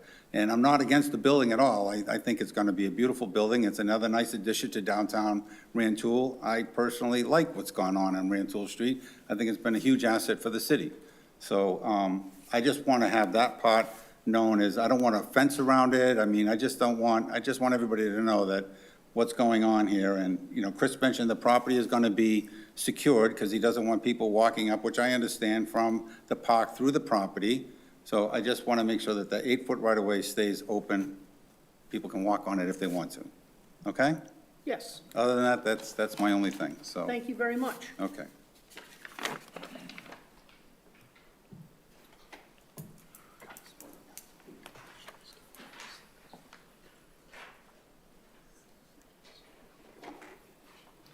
Other members of the public who wish to be heard?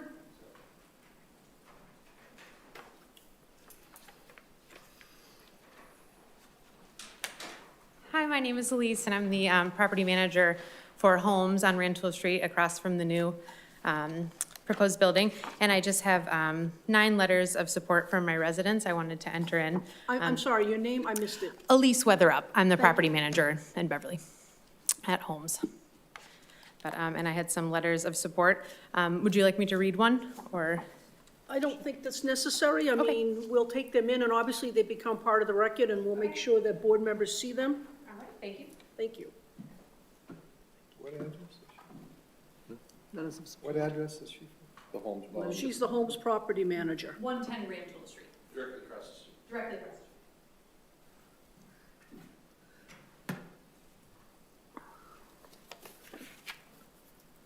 I'm just counting do you know how many there are? 9. Okay. So let the record show that there are 9 letters in support from the residents at the Holmes building, and these letters, and they're all in support? Yes. And they will become part of the record of this matter. Thank you.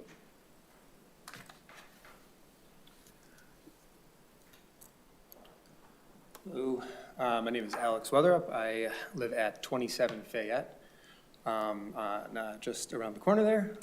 Relatively new to Beverly. I've only been here for about 8 months, but I really like what's going on downtown Rantoul. And I think that the building that's been proposed here today would be a really nice addition to it. Just wanted to say my support. Great, thank you very much.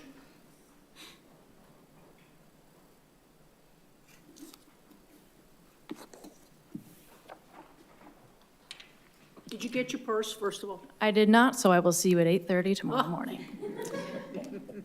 My name is Jazz Bonin. I'm a resident of Homes Beverly, so just as a semi-biased interested party, I just wanted to attest to the concerns regarding parking in the MBTA lot. Currently, I can see it being underutilized, and I would actually prefer if it was more utilized to full-time residents or people actively using it, because there tends to be some underage, uncouth activity in the evening hours, let's just call it.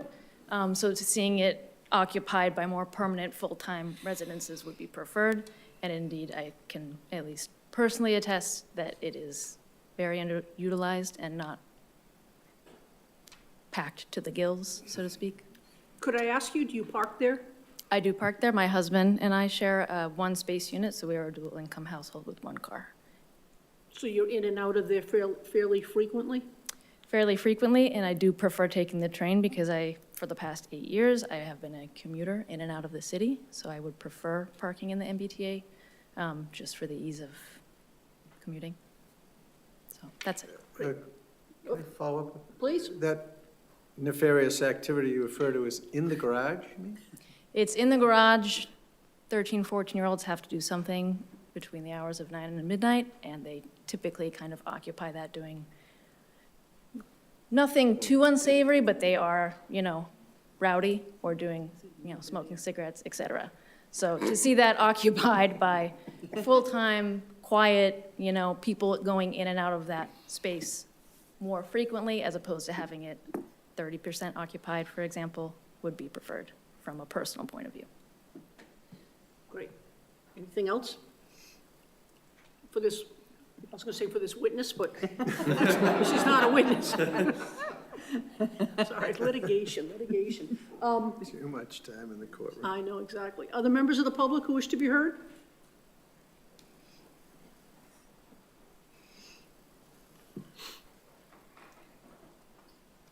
Hello, hi, I'm Christine. I also live at 110 Rantoul. Christine, I'm sorry, I need your last name. Oh, Danielson. Yep. So thank you, by the way, for letting me come up here and say a few words. Thank you for being here late. I just want to say that any experience I've had at 110 Rantoul has been nothing but lovely. I commute to the city, so I love having the accessibility. I also have a second job, so I do have my car parked there. I'm space number 39, and I love it. I can't think of anything better. Also, in regards to any concern for the MBTA parking issues. Like we said, it's very underutilized as it is. I don't know if do any of you commute to the city? Not anymore. Yeah. It's quite, it's, as we all know, the MBTA's got a host of different challenges, so I wouldn't worry about the parking getting too full for a long while. We all ride the MBTA, it's quite a ride. So again, I wouldn't really worry about that too much, but I am very thankful to have such great managers and such great building owners. And again, as being here for only a little less than a year, it's been nice to see the changes on Rantoul and see all the thriving diversity and ownership and just being able to walk to the farmer's market and having all that parking. And I think it would be kind of a shame to have that area where I believe Meineke is right now just be an empty lot, because if we think there's a little bit of riffraff in the parking lot, just wait till there's an empty lot across the street. So, yeah, I think those are some good things to consider, and if you have any questions, I can give you my email, but thank you. Thank you. Anybody else?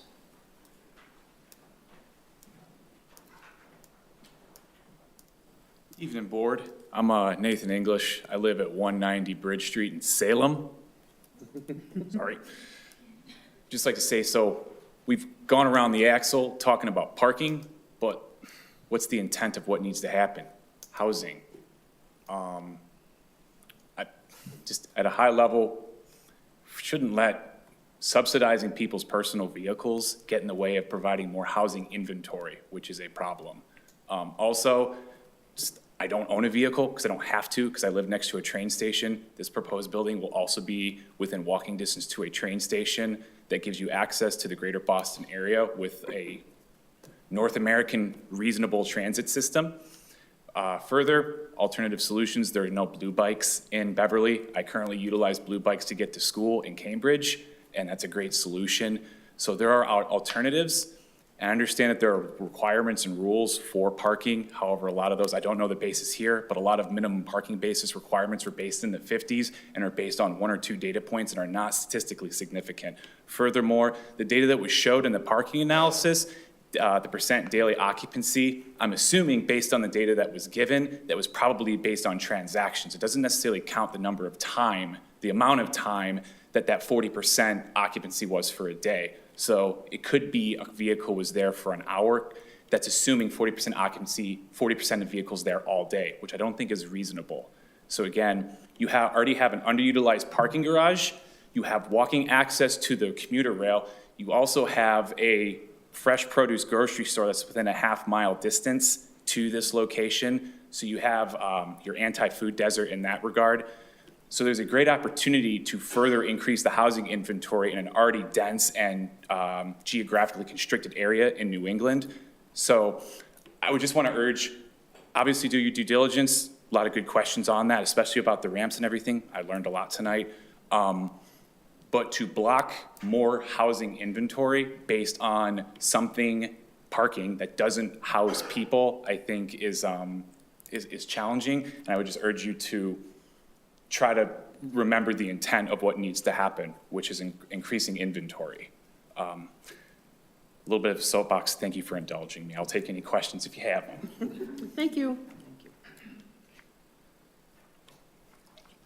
Anyone else?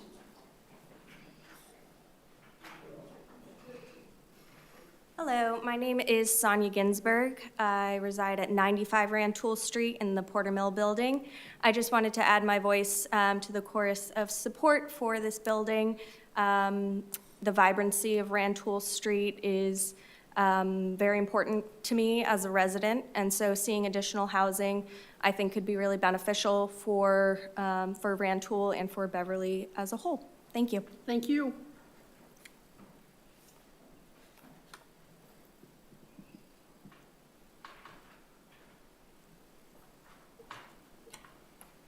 Good evening. My name is Danielle Spang. I live at 16 Mulberry Street, and I'm the Ward 2 City Councilor. I am speaking tonight both for myself and for some other residents in the ward. One issue that has not come up directly is the question of whether this would impact parking on Pleasant Street that came up with a meeting with some of the neighborhood residents. So I think it's very important that the condition that any resident of this building cannot participate in the downtown residential parking district, or in the downtown resident parking pass program. That's very important. I also wanted to touch a little bit on the question about whether parking requirements, how much of an impact they have on the ability to build housing. And would just say that, at least for Beverly right now, we need to see more. I can understand requiring some parking minimums because we don't have a robust local public transit system that other communities have. So as much collaboration with developers that can be done to ensure the continuance of programs like the Salem Skipper, and anything towards local public transit, I would strongly advocate for. Another thought I had, which the map, something that came up in parking and traffic also, where they mentioned stressing for people to cross Rantoul Street at the crosswalks, was a concern about if people go and buy their groceries with their car, then they would have to park in a garage and go all the way around. So I don't know if anyone has thought about this, but whether there could be a loading zone so that people either picking up their own groceries or having groceries delivered, if residents choose to do that, there's an easy place for them to drop those off. And my last questions were about the inclusionary units. I think there were 7, and whether those residents, if there's a way that not all of them are required to park across the street in the garage. And just a question of my own, because I'm not sure how it works, about whether they also can pay discounted for their parking pass, like they can, or for their parking space, like they can for their rent. And then I just would argue that, you know, we do need more housing. I don't know that it necessarily always has to be in Ward 2. That's something that I hear pushback about a lot, more in reference to the MBTA zoning than this.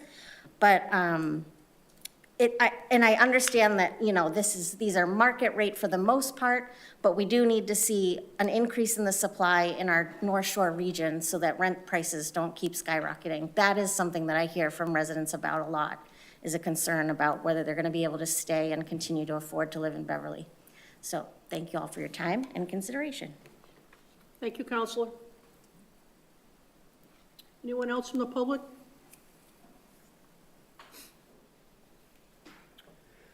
Okay. Bless you.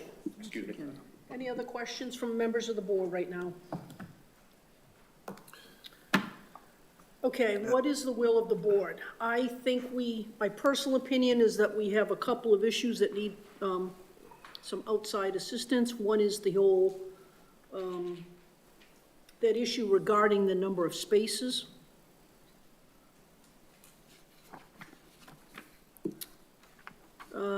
Parking spaces. We talked about possibly asking our city solicitor to weigh in on that.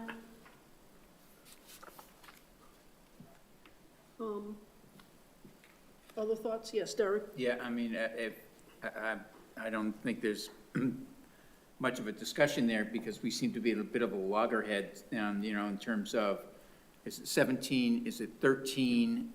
If we could try to have the city solicitor weigh in as to whether what's before us would be allowable under the law.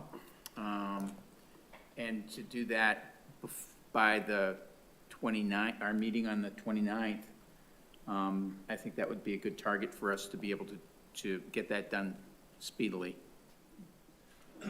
May I be heard of that? Why don't we hold off on just for a second, please, Mr. Alexander? The other question I had, Mr. Clausen, maybe you can shed some light on, is the issue of the site plans, or the site plan set. My understanding is, obviously, this is a public hearing for a major modification. My understanding is that site plan set is usually required or always required. It's not clear to me why we don't have it. I understand that the previous engineer had to, I guess, relinquish his responsibilities due to other time commitments. but I'm not sure I'm comfortable. I don't know. I don't know what the answer is. Certainly don't want the developer to wait 4 or 5 months, to have to wait 4 or 5 months for a decision on this. On the other hand, we need engineering to see this, to see the plans, don't we? They would like to, yes.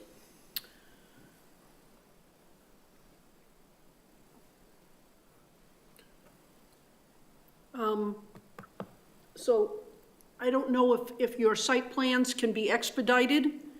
But I think that presents an issue of concern. Yes. So just taking them in order, the first one being the parking thing. In the city of Beverly, the chief zoning enforcement officer is the building inspector. So I would suggest that the building inspector, in consultation with the city solicitor, would make that decision. The other, on the engineering, we're certainly fine with having the tweaks in the site plan be subject to the review and approval of the City of Beverly Engineering Department. Because this isn't a brand new, this isn't a brand new set of drawings. These are tweaks to existing, and so they already approved the existing, so I think that would be within, the discretion of this board that have the modifications subject to the review and approval of the engineering department of the City of Beverly. But will the engineering department want to see the site plan set, or at least their applicable page in it? Pages or page? I'm sorry, I think what you're saying is you don't want to necessarily produce the site plan set, and you're asking if the engineering, if somehow we can share with the engineering these tweaks to the plan that you're talking about. so that if you have a condition that says that the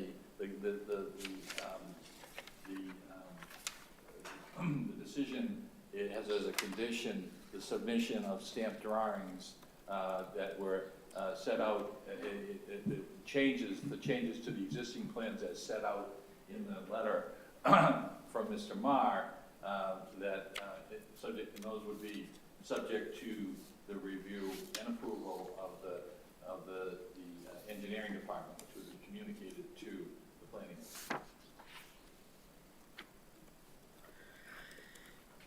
It just seems like to me that we're embarking on this sort of side trip that we've never, at least to my knowledge, have we ever done this before? Not since I've been here.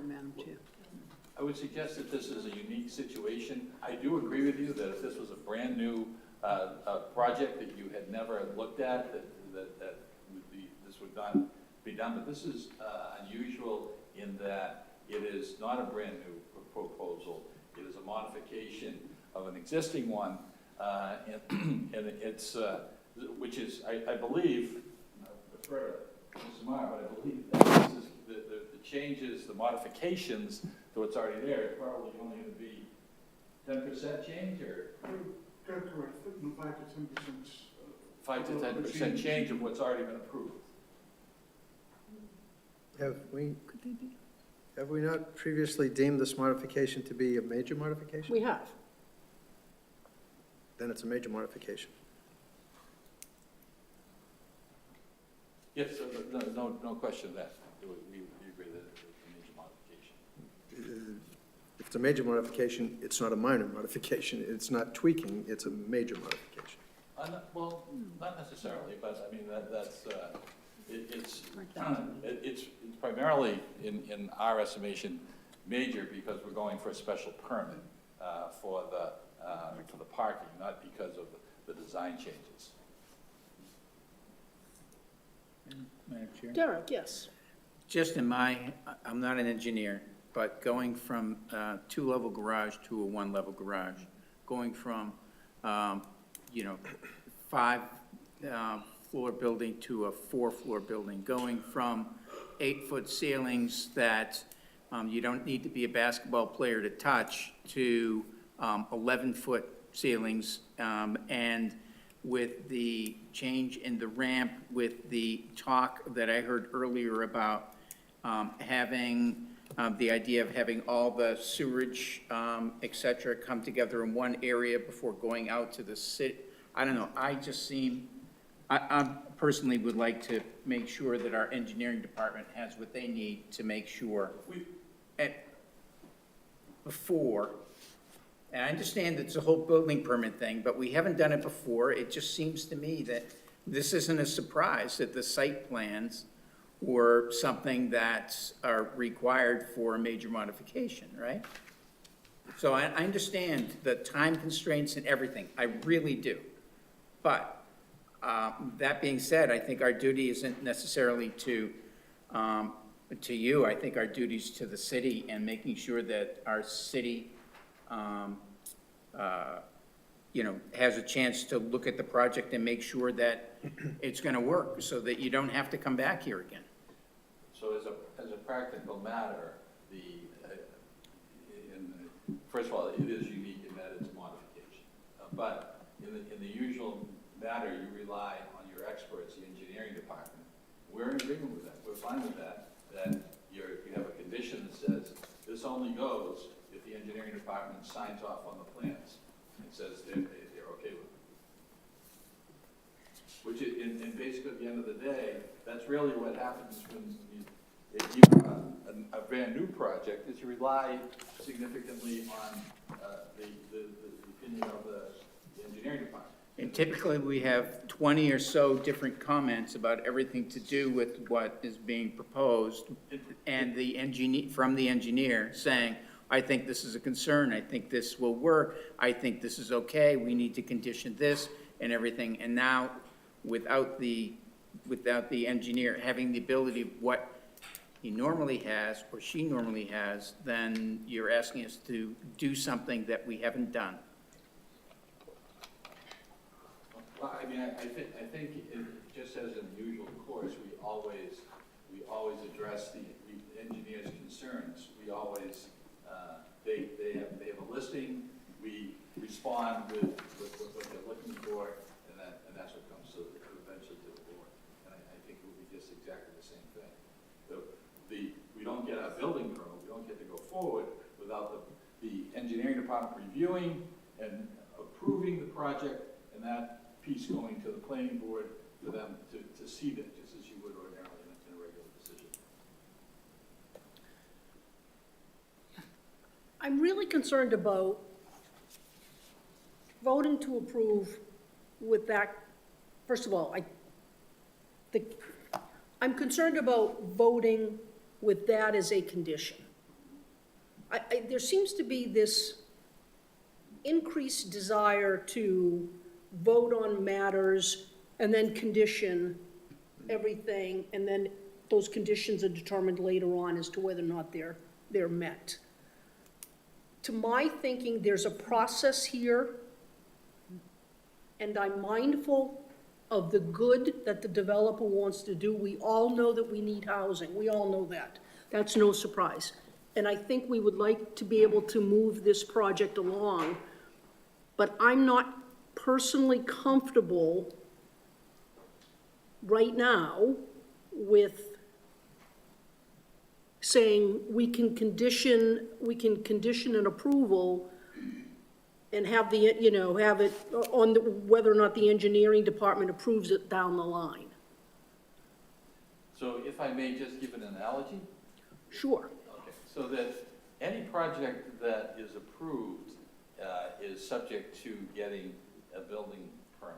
Correct. And there is a further review that always takes place at that thing, at that level, in which the engineering department signs off on the building permit, and if they have some issues, then those issues have to be addressed before the building permit. So there always is that unstated condition that will be subject to further review of the engineering department, among other departments, Board of Health, et cetera, at the building permit level.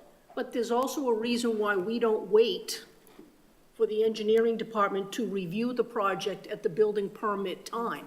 That we ask the engineering department as part of the process, this process, to look at the engineering plans and to make their comments and their suggestions, and perhaps more importantly, to raise their concerns now. And do we don't have anything, right?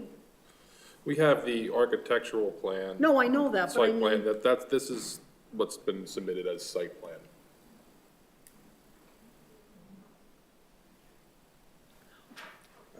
that's the extent of That's it. the extent that we have as a submitted site plan. Can I just, do you possibly have this original civil set? Because I think it would help you understand how little is changing if you saw that. We're not rerouting. I think you've made the point, most respectfully, and I don't have the background to make a determination as to how much is being changed. We have an engineering department, we rely upon their expertise for that.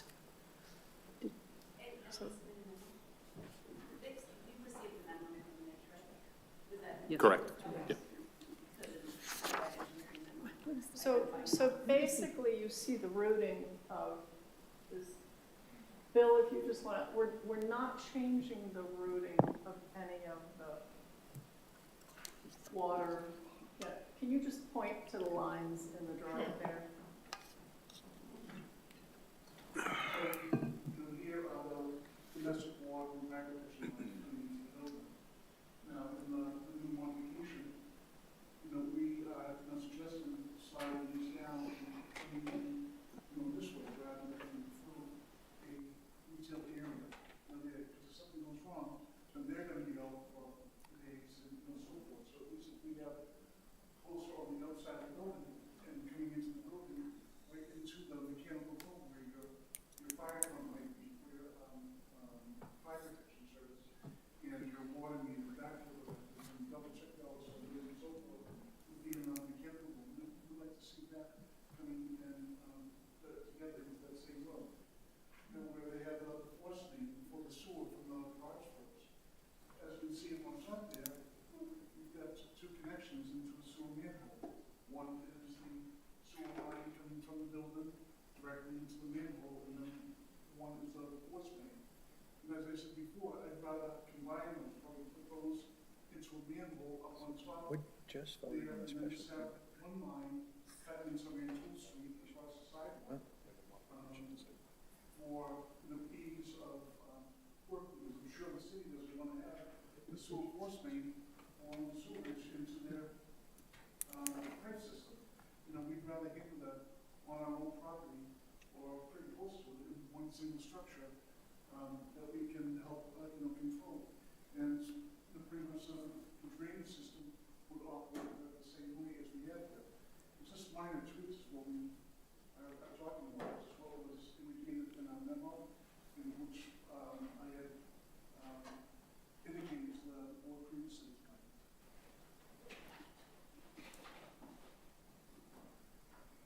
We might upsize some of the piping instead of being streamlined. We might say it's running streamlined, just to aid the capacity so that there aren't any plug-ups, things of that nature down the road where the plants are worried about.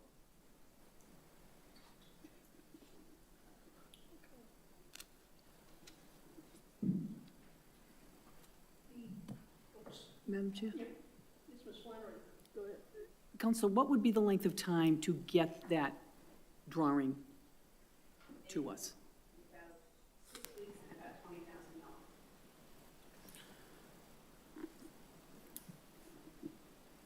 Well, 6 weeks sure sounds a lot better to me than the 3 to 4. Could you? Microphone, please.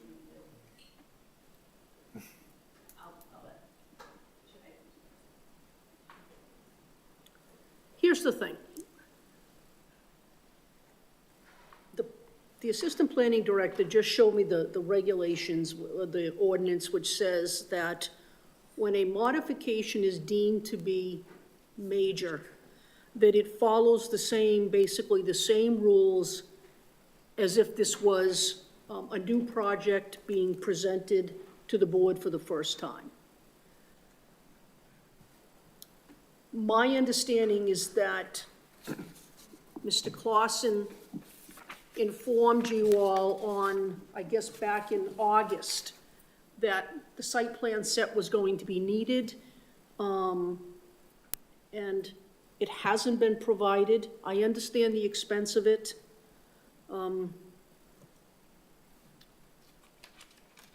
Again, I can only speak for myself. My colleagues haven't, I won't speak for them, but you're supposed to produce it. Engineering hasn't seen it.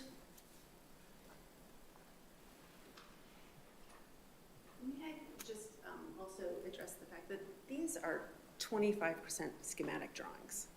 We have approximately 3 months of difficult, expensive work for our architects and our engineers to coordinate their drawings and to produce 100% CDs that will be submitted to the building department so that the building department can do their full review. And it's at this level, from 25% to 100%, there will be other tweaks to this project. Other things will happen. Shifts will have to occur. But that's why, being a city, you have the expertise of a planning staff and a building engineer staff to really be able to vet that. The question before you is, are the modifications that we suggest something that you approve of?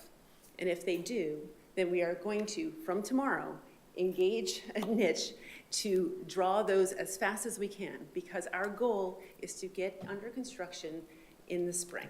And in order to do that, we have to let go all of these contracts for many architects and engineers to do their work so that we can be in a position to start construction and to be able to add these new housing to the Commonwealth. So I appreciate the process, and I am happy to be a part of whatever process it is. I just understand that it's difficult to get here. You have a long agenda, and we have a lot of support, and this should be an easy one to go forward with, and I would hope that we could move forward today so that we can all get to work. Thanks so much. Well, I think it's pretty clear we're not moving forward today, that we're going at least, again, I'm sorry, you guys, I shouldn't speak for all of you, and I apologize for that. But there is, again, concern about the language of the parking, and I would personally ask, or Derek, you already mentioned it, that we ought to take this to our city solicitor and court, and I would agree with Mr. Alexander, we can take it to the zoning enforcement, the building inspector.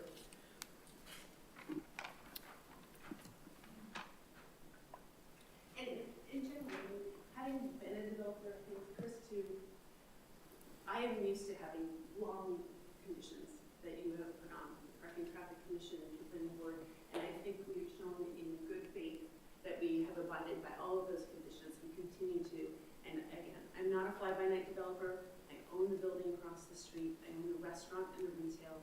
Chris has been a longtime business owner.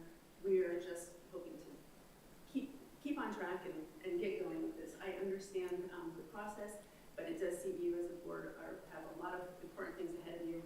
And if you would like to rate those as conditions, we will certainly take care of them.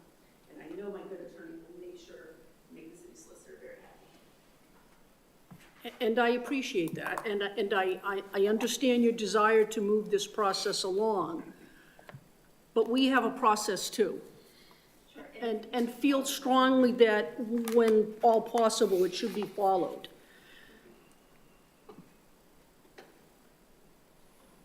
Is there a quorum tonight? Yes.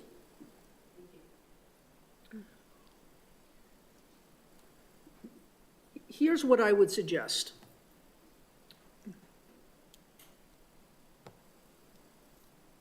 That we continue the matter to our next meeting. In that time period, Derek had a very good idea, which is, I think, that you all go to engineering and see if they're satisfied with this.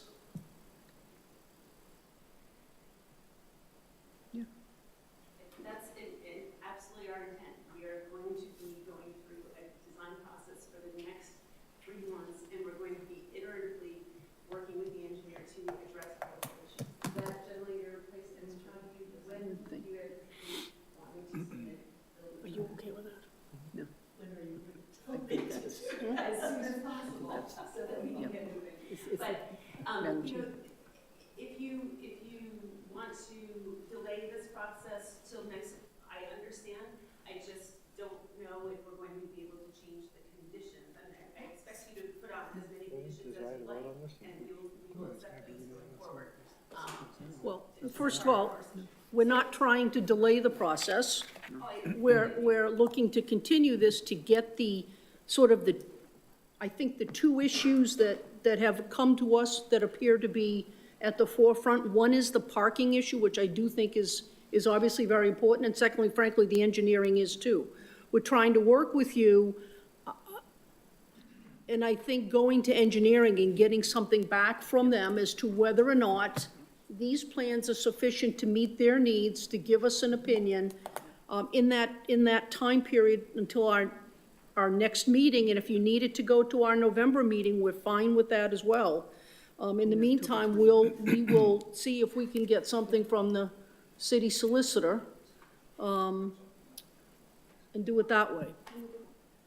So we've just discussed that Bill is happy to meet with the engineer. We would like to, if you feel as if we need to continue this, we would like to be placed on the October 29th board meeting for a vote. I hope that the issues are limited to those two issues so that we can seek a positive vote from you all at that point in time and move forward. Great, thank you. So just to be clear, we're going to follow up on Mr. Beckwith's suggestion to meet with the engineering department and see if we can have a meeting of the minds with them. Might not have actual plans, but that satisfy them that we can do what we say we can do. And that's what we're talking about. Is that correct? If they're satisfied that their questions and their review can be done with the set of plans that you have provided, and Plus then, the memo that was provided from the applicant's engineer. right, And the conversation that'll take place That- as right. part of it. I mean, I think that, personally, I think that's a big part of it, is to have the engineers talk and then review what's there, look at the outstanding changes and come back to us and we'll have a better, hopefully, confidence level. And the parking. And the parking Parking will be in contact with the city Yes. solicitor And and the zoning. Hold on, the wait. zoning. Wayne, did you have a question, comment?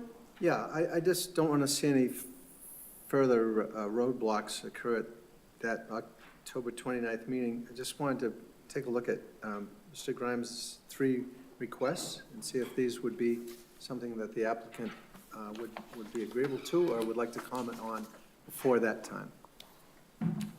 Absolutely. We're happy to incur his conditions, and we will satisfy them before the issuance of the building permit, just as we would for any other conditions put on by this board.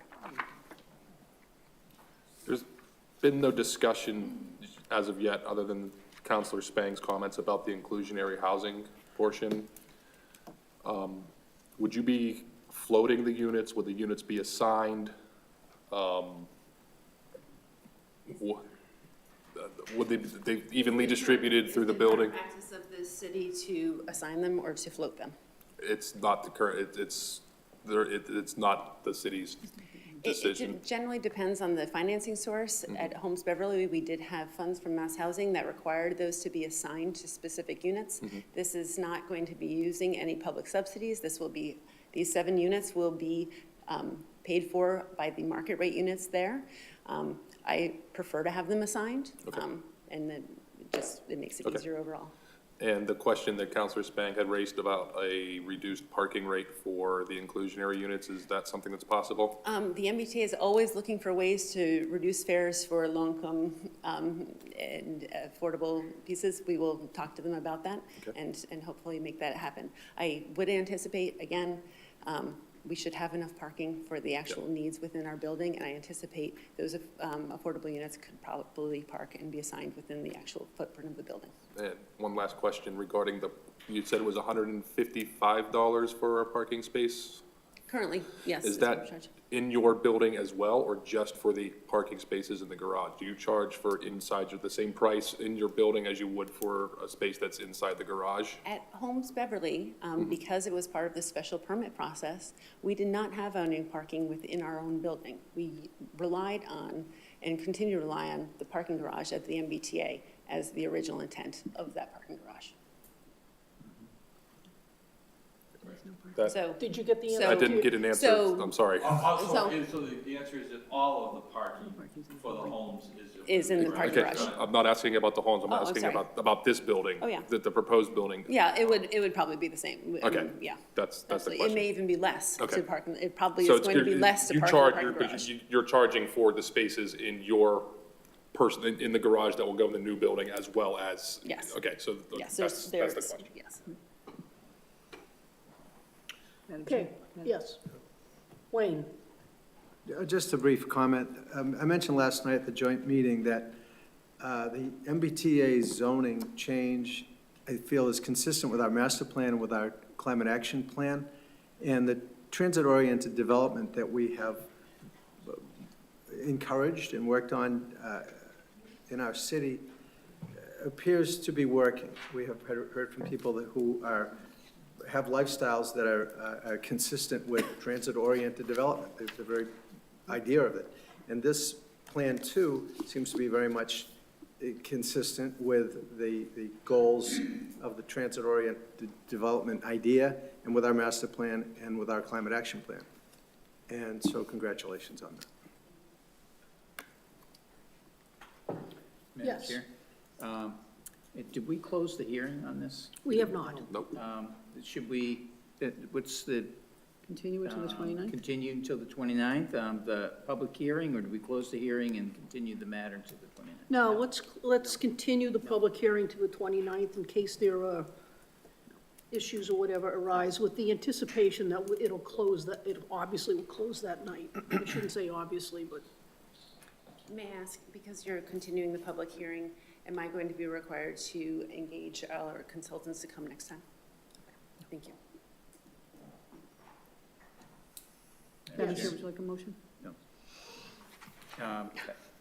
I move that the Beverly Planning Board continue the public hearing and discussion on this matter, site plan review number 15822 and special permit number 197-24 at 119 Rantoul Street until our October 29th, 2024 meeting. Is there a second? Oh, I heard Mr. Miller. Is there a discussion on the motion? All in favor? All opposed? Motion passes unanimously. Thank you. Thank you very much, appreciate your time. I think we should take a moment and flush out what we want the letter to, or what we want the city solicitor to Yeah. comment on. Yep. Christine. Yep. So it seems to me that that issue, and you can probably set it forth better than I can, but it's the issue about the tandem Yeah, spaces. while strictly speaking, they are providing the required number of spaces.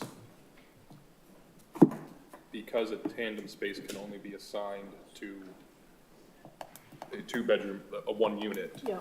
That effectively does not provide one space per unit, is the question. That's the question. Yeah.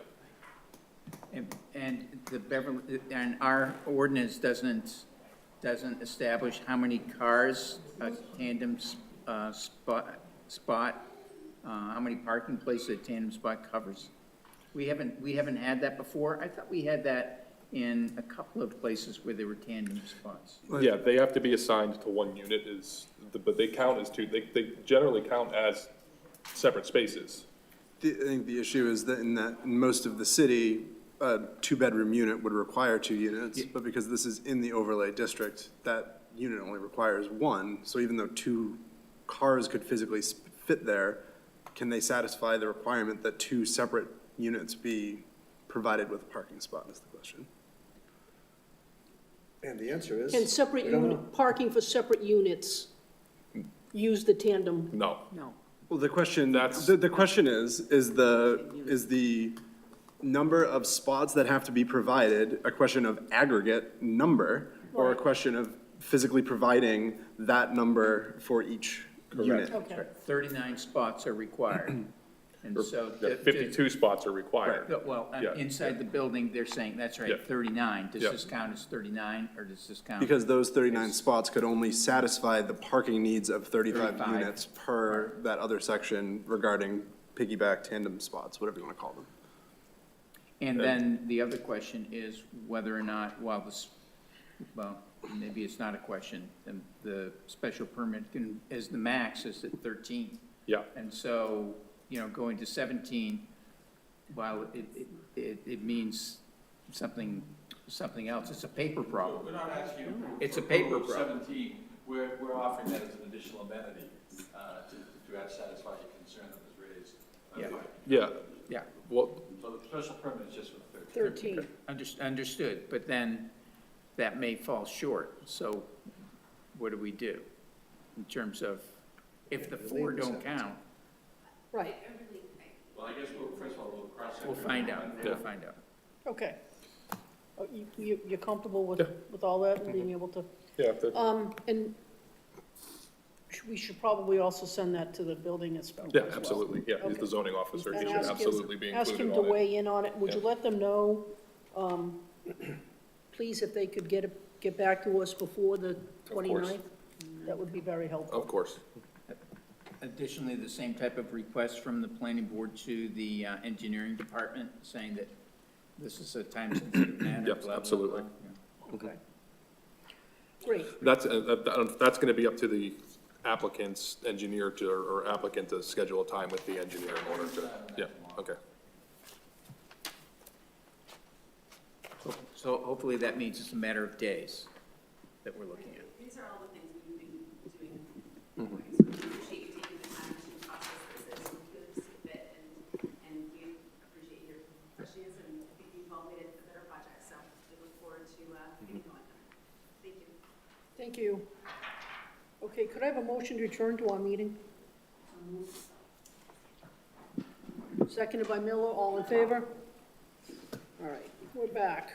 Do we have minutes? We do. Okay. But Madam Chair, do we have Mr. Alexander? Did I miss Oh, yeah, something? we have a Item number vote. 6. We have, Oh, I missed number 6. Yeah. I'm so sorry. When I Yeah. saw Mr. Alexander still sitting.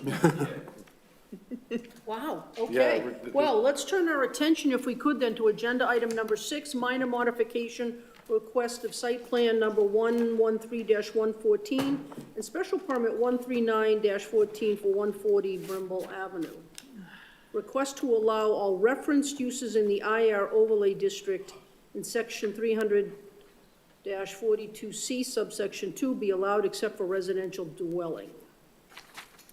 Thank you, Madam Chair. So just to remind the board that we voted unanimously last meeting to allow this as a minor modification because that only needed 5 votes. Because we didn't have 6, that's why we didn't vote on the whole thing because we didn't have 6 people available. We did have 5. So just to right, we're all on the same page on that. So just to review this, I think that the members that were here when we approved the North Shore Crossing, often referred to as Whole Foods, it was presented and understood to be a project that would encompass restaurant use, bank use, retail use, and personal service use. However, the decision is not crystal clear on that, but the truth of the matter is that the city has treated it as though those uses are allowed. Personal service, they're over the, whatever it is, how many years has it been? Since the North Shore Crossing?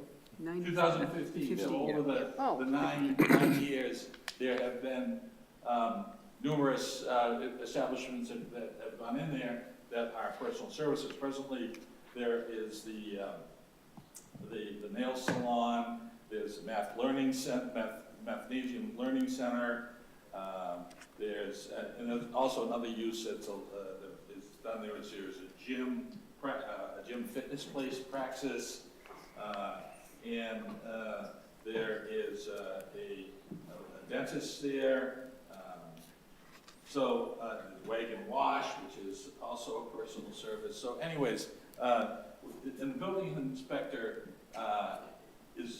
understands all that, but he has asked for clarification by way of a minor modification. We also discussed this with Darlene. It was actually Darlene Wynn's suggestion that we come back in with a minor modification to just indicate that the decision allows the uses, the retail establishment, the restaurant, the gymnasium, the personal and consumer established, and the only one that it does not allow is C, which is residential. That was never discussed or considered for this project. Any questions for Mr. Alexander?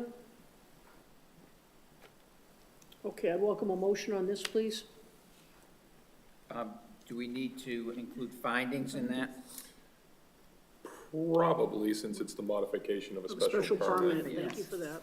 Thank you for that. Madam Chair, can I combine them? And hopefully no one has any problems with that. I move that the Beverly Planning Board approve the minor modification to site plan review or find with regard to site plan review number 113-14, the special permit number 139-14 at 140 Brimble Ave, that one, the specific site is an appropriate location for the proposed use and that the character of the adjoining uses will not be adversely affected. Two, that no factual evidence is found that the property values in the district will be adversely affected by such use. Three, that no undue traffic and no nuisance or unreasonable hazard will result. Four, that adequate and appropriate facilities will be provided for the proper operation and maintenance of the proposed use. Five, that there are no valid objections from abutting property owners based on demonstrable fact.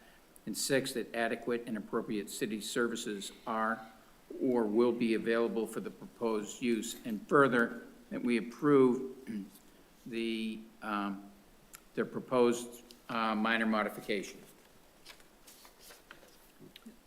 Is there a second? He combined the two, the findings with the vote. Okay, I'll second. Seconded by Ms. Flannery. Okay, did you have a question? Because you have a little bit of a confused.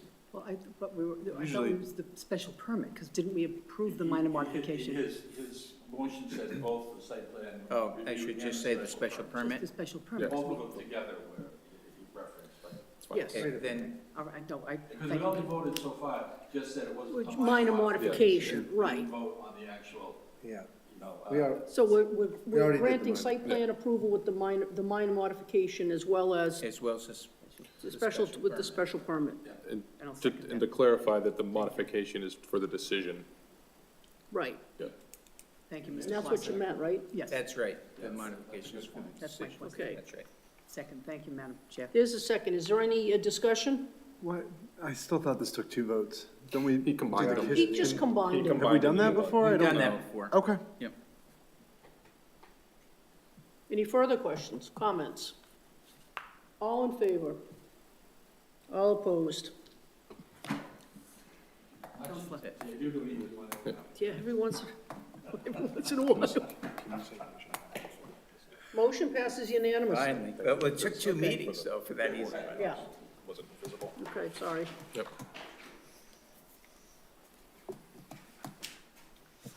Thank you very much. Good night, Council. job security. Job security. Okay. Okay, minutes. Minutes. I actually got to some of them. Okay, has everybody had the opportunity to look at the November 14th, 2023?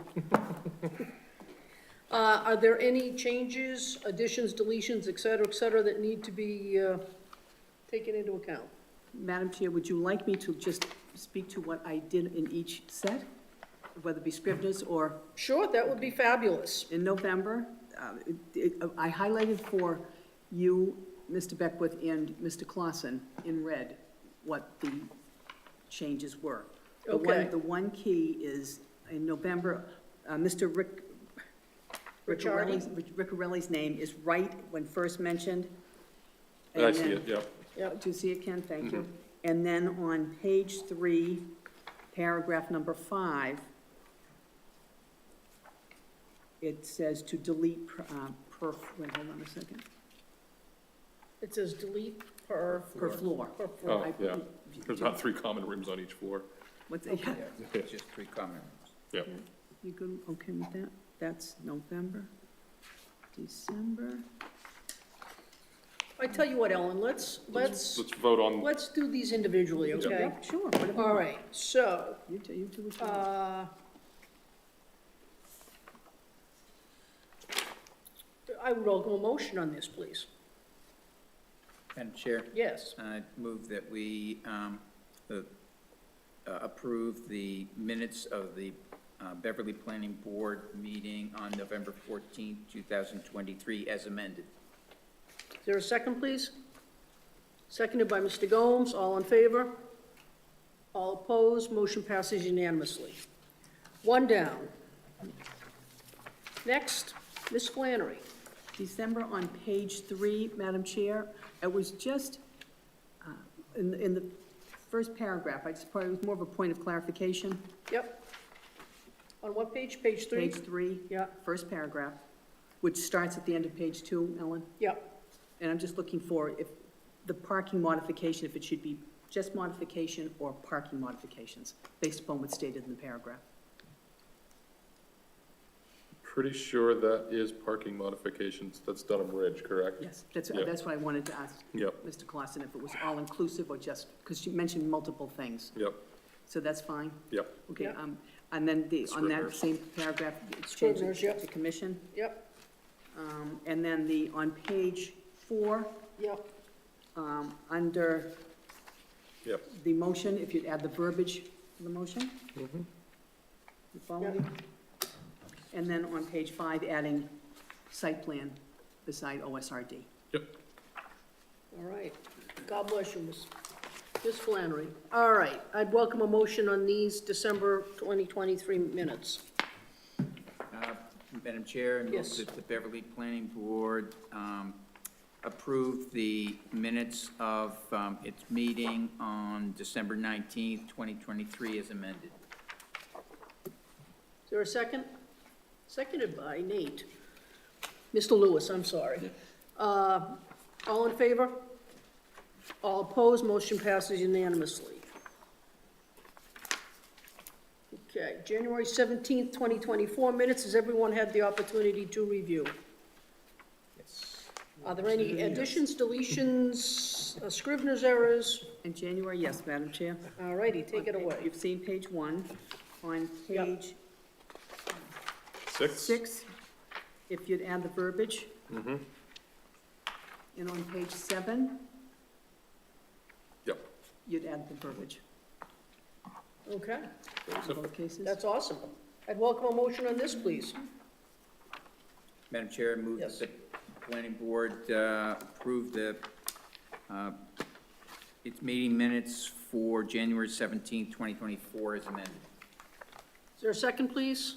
Seconded by Mr. Gomes. All in favor? All opposed? Motion passes unanimously.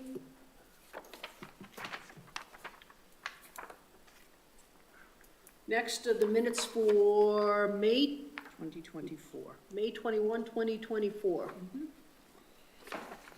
Has everyone had the opportunity to review these? Are there any additions, deletions, Scrivener's errors that we should take into account?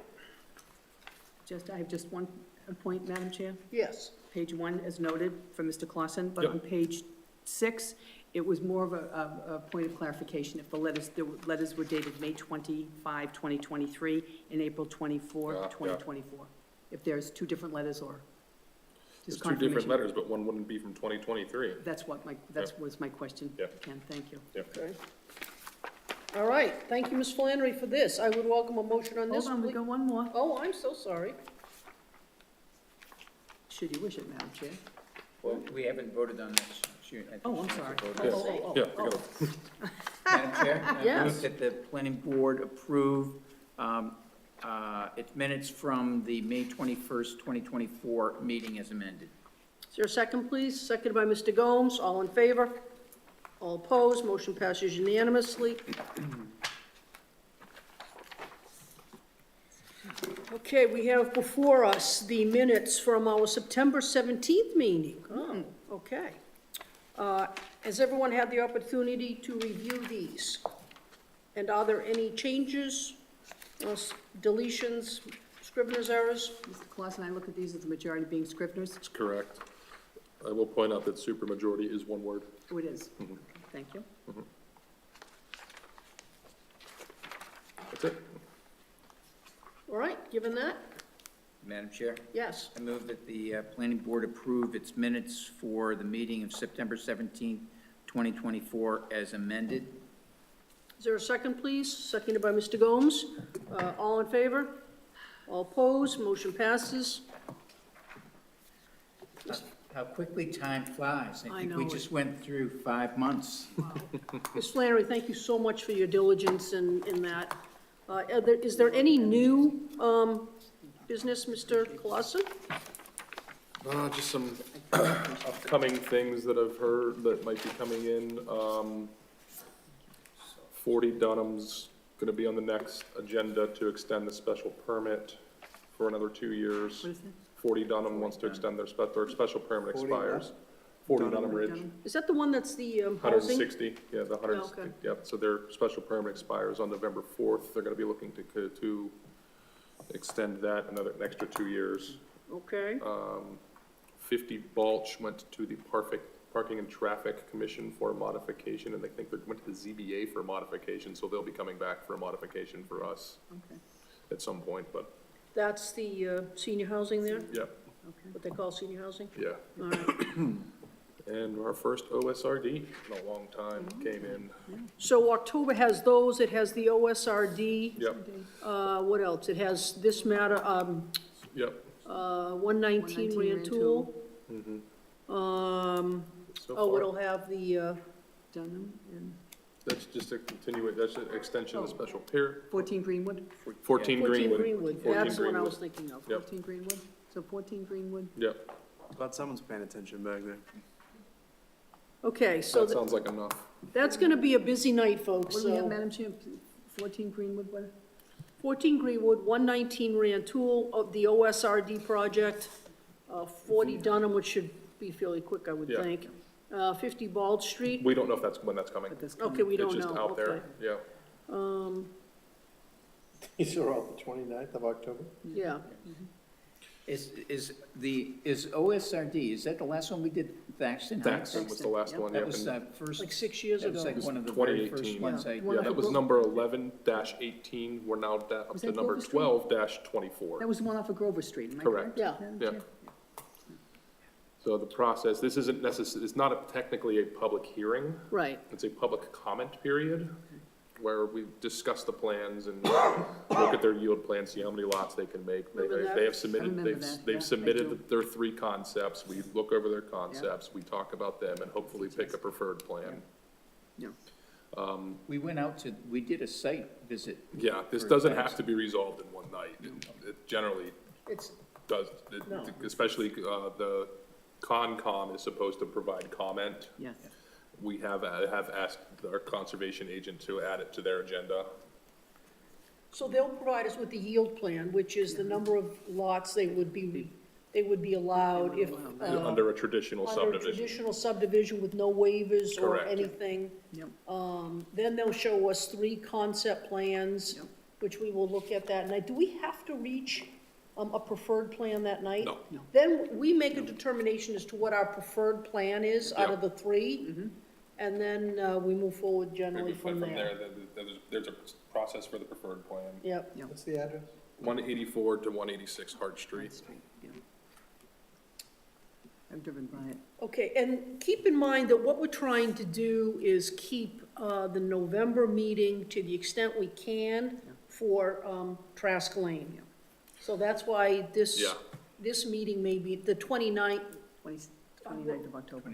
The 29th might be pretty jammed, Yep. so, And if necessary, if things end up getting continued, or especially with the OSRD process, I don't expect that to finish that night. yeah. OSRD? Yeah, Yeah, I wouldn't expect it. yeah, I don't expect that to finish that night. Maybe it gets continued to December rather than Yeah. November, or we have a special meeting just for things that aren't Trask. Who owns that property? CS Hart LLC or something like that. And the other thing I'm thinking about with Trask is, I personally think meetings become ineffective after they're held for an extended period of time. Like, I don't think I would want us, and I'm open to you guys telling me otherwise, but I'm not sure I would want to go beyond 10 o'clock for a meeting, because I just don't think, you young folks might be okay with this, us, this old fart. No, Madam Chair, but I would think if this is on the agenda at 7 o'clock for 7 or 7:30 for a public hearing, 2.5 hours is a very healthy amount of time. Yeah, so. If that's the only item on the agenda. I mean, we've been there and done that, and, Depot Square till Depot Square till midnight. midnight, but that was Over and because over it kills again. you the next day. More than once. God, why, you just can't do anything the next day. Okay, actually, it keeps me from staying out until later if I have meetings until 1 or 2 well, o'clock. God bless you. And You're, we should you're do very that. young at heart anyway, I'm just old, so. Older, Al, older. I would welcome a motion to adjourn. So moved, man. All right, seconded Flannery, all in favor? Thank you all. I beat Wayne to that motion. We are, I'm debating right now whether I'm going to Cambridge or right. I was gonna say, you're going to Cambridge. Cambridge? Yeah. At 10